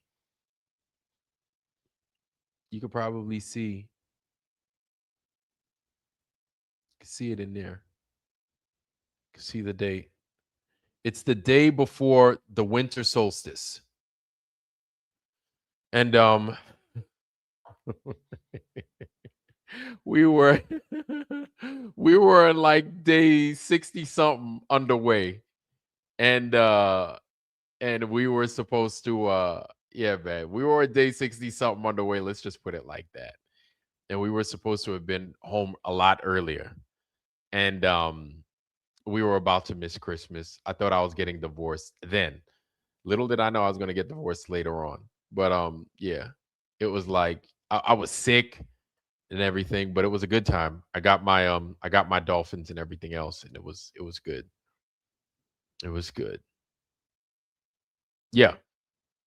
Poseidon ritual when crossing the equator. So crossing the equator, that's, I think I mentioned it before, that's something different. You have different lines that you cross, right? So you have crossing the equator, you have crossing the equator a certain way, or you have crossing the equator going down, and then I think you have crossing the equator and crossing the prime meridian. So you have your shellback ceremony. You have crossing not the equator, but you have crossing the one that I also did. So I crossed the equator, and I did my ceremony, my shell back, and I crossed the international date line. That's on in the Pacific side, and that's that's your golden dragon. That is called getting your golden dragon. So so it's pretty wild. Like anytime you cross these like certain bodies of water, you enter certain bodies of water, you cross certain lines on a map, right? You have to. There's one where you go into the Arctic Circle. Once you go in the Arctic Circle, they call that the blue nose. I've never gotten the blue nose. Always wanted the blue nose, but didn't really want the blue nose because you go through a ceremony getting your blue nose. God damn. And if you don't like cold water, man, I tell you. To little gods. Yeah, that's curious. So yeah. So you have to those things, you have Castor and Pollux. Um when you cross the equator, they do something for the god Poseidon, right? And Poseidon is judging you, and he finds you guilty of a bunch of charges, and then you go through an initiation process because you cross the equator. Yep, that's your shellback ceremony. And yeah, it's the god Poseidon. I'm pretty sure it's the god Poseidon if I can remember. Yep, going down. Sure is. So yeah, there are gods involved in a lot of those things. When it comes to naval tradition, it stems from what the British did. The British get it from what the Romans and the Greeks did. A lot of those things, right? The drinking, the grog, the mead, all that, all from what the pirates did and what older British folks did, right? Which U.S. naval vessels we don't drink. Well, that's a lie. After you spend, I think it's 90 days out to sea, you get 2 rations of beer. You get 2 rations of beer. Just as long as you're not standing watch or you're not on watch, you get 2 rations of beer. Yep. But in the British Navy, from what I understand, uh, on their ships, you get to drink. On the Canadian ships, yes, you do get to drink. Absolutely, get to drink on the Canadian ships. On the uh, on the Danish ships, from what I understand, you get to drink as well. Yeah, good times. Good times. Yeah, man. I miss them good old days. I miss them good old days. I do. I do. I do. Yeah, man. I'll show you all my pins. I'll we'll do a little Navy thing and I'll show you all my pins. All the pins that I got. Yep. He got 2 beers and he was yeah. And sometimes Maria, they'll do they call it a steel beach picnic. Steel beach picnic. Steel beach because you're on the ship, right? And you ain't going to no beach. You out to sea underway, do a steel beach picnic. And basically what it is it's a barbecue on the outside of the boat. You're on the ship and you're throwing a barbecue. They might have a swim call depending on where you are. If you're out of mission waters, you'll do a swim call. ARG, peace out, brother. Have a good night. You'll do a swim call. You'll go out swim. They'll set up the gunner's mates, right? Put a little fucking picket boat out there, pick you up after you jump out, jump in the water, you swim around. Yep. Good times. Good times. Good times. I miss it. Yeah, man. Steel beach picnics and all that. Your little 2 rations of alcohol after 90 days out to sea, but you have to do 90 days out to sea straight. There can't be no break in between. Like you're not gonna get you're not gonna just pull into, Malta or something like that and then discontinue. No, it has to be 90 days straight. You have to be cutting circles in the water. Then they're gonna bust out the alcohol. No, no, no. It's great to go swimming out in the middle of the ocean. I love it. I love it. I much prefer salt water. I prefer salt water all day. Chris Conley. Do we know you, Chris Conley? Chris Conley. Good to see you, Chris Conley. Good to see you. Yeah, but I much prefer salt water all day over fresh water or lake water or anything like that. Fuck that. Pond water? Hell no. Ugh. You don't want that. No, that's not what you want. But yeah, man, one day I'll show you all my stuff. Let's see.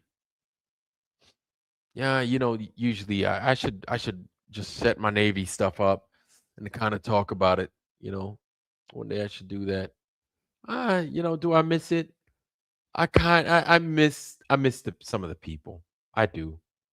Do I miss the bullshit? Nah, I'm good. I prefer being a civilian all day. I love being a civilian.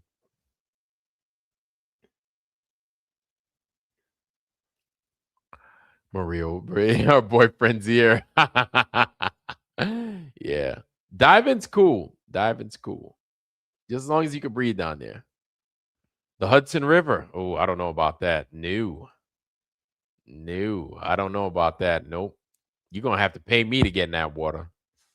And I've been in some dirty water. Let me tell you. You're gonna have to pay me to get in that.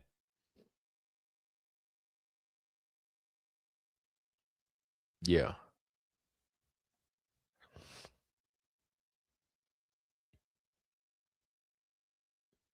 Yeah, man.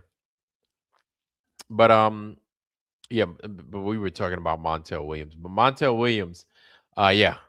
Yeah. Yeah, he was okay, he was in the Marines. And he was in the Navy. Excuse me. And he was in the Navy. So he went from the Marines to the Navy. Okay, because I knew there was a Marine somewhere in there. But for sure. The guy I worked with, yeah, he had him at his wedding. And they were in their whites. They were in their dress whites. Yep. Yeah. Taking your first breath underwater is weird. Yeah. They were in their dress whites. Yeah, man. Wow. I had so many fucking uniforms. My God. So many uniforms. Jesus. Yeah. But fam, yo, I'm a call it a night. We're almost 3 hours deep, and I have to be up in like 2 hours. So I have to call it a night. I ain't got no choice. You know what I'm saying? I got a choice, but I think I need to pick the more strategic one to where I could kind of, you know, be up at a decent time. Oh yeah, yeah, yeah, yeah, yeah, Raj. Yeah. So the Marines kind of belong to the Navy. Marines hate it when we say that, but it's the truth, you know. I mean, they belong to us. They belong to us. They belong to us. But the Marines still use the same they use the same terminology as the Navy. Like when you answer back a superior, you or anyone, you aye them. Aye, sir. Aye, shipmate. But they don't call them shipmate. They call them, whatever, the Marine, aye, devil dog, freaking Sarge. You you're supposed to aye them, or you could just say yes. But is acceptable as well. Like no shit. Like you where like when you're in the Navy, you say you use naval terms. Port, starboard, left, right? Forward and aft, ladder well for stairs. Bulkhead for the wall, P-way for the hallway. No, so gunnies. I don't know who gunnies are in the Navy. There are no gunnies in the Navy. We have chiefs. Like I was a chief, right? I was an E7. I was a gunner. The gunners. Now you got me calling myself a gunner's mate. I was an E7. I was a chief. So that rank, that E7, is the equivalent to a gunnery sergeant in the Marines. It's the equivalent, but ours is more special because we have to get initiated to be a chief, not an E7.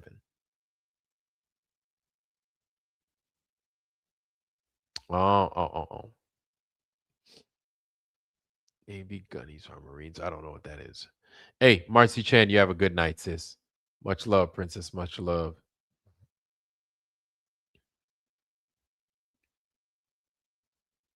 The drill sergeants. Okay. Okay.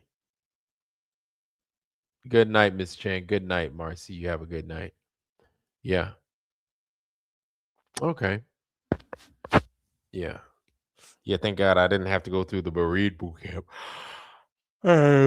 Excuse me. I went through Navy boot camp, and that was fun. And I laughed my ass off every.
Hey y'all, my bad. That was the internet. My bad. If Vlad is AI, no, no. I apologize for that. I don't know why my internet just went out for a second. It happens sometimes. Forgive me. Yeah. So I'm here though, but I'm not going to be here for that much longer. I'm going to go ahead and I'm going to roll, but I'm going to let you guys enjoy it. However, before I get up out of here, please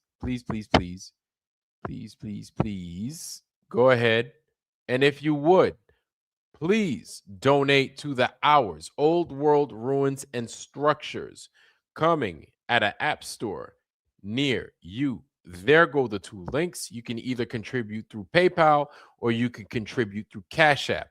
Both are readily available. The app, the OWRS Phase 2 Old World Ruins and Structures. If you don't know what the OWRS is, it is the latest and the greatest of the apps that we are coming that are going to help us find more of these old world structures and a way to properly catalog them. Contribute to the OWRS Old World Ruins and Structures right there, y'all. You have an opportunity to do it either on PayPal. You have that opportunity to do it on Cash App. Let's go ahead. Let's contribute. We're going to get there, and we're going to get there together. Anyway, fam, that's all I got for tonight.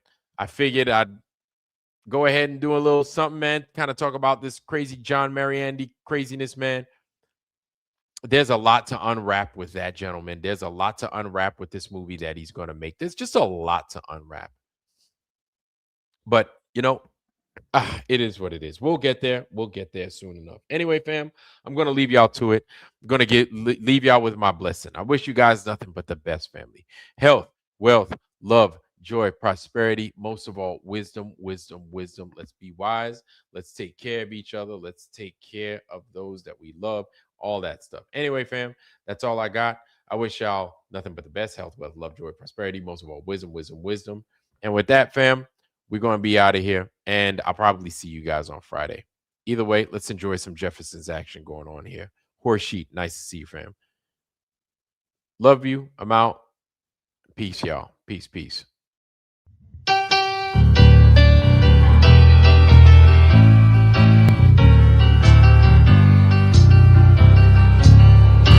Yes.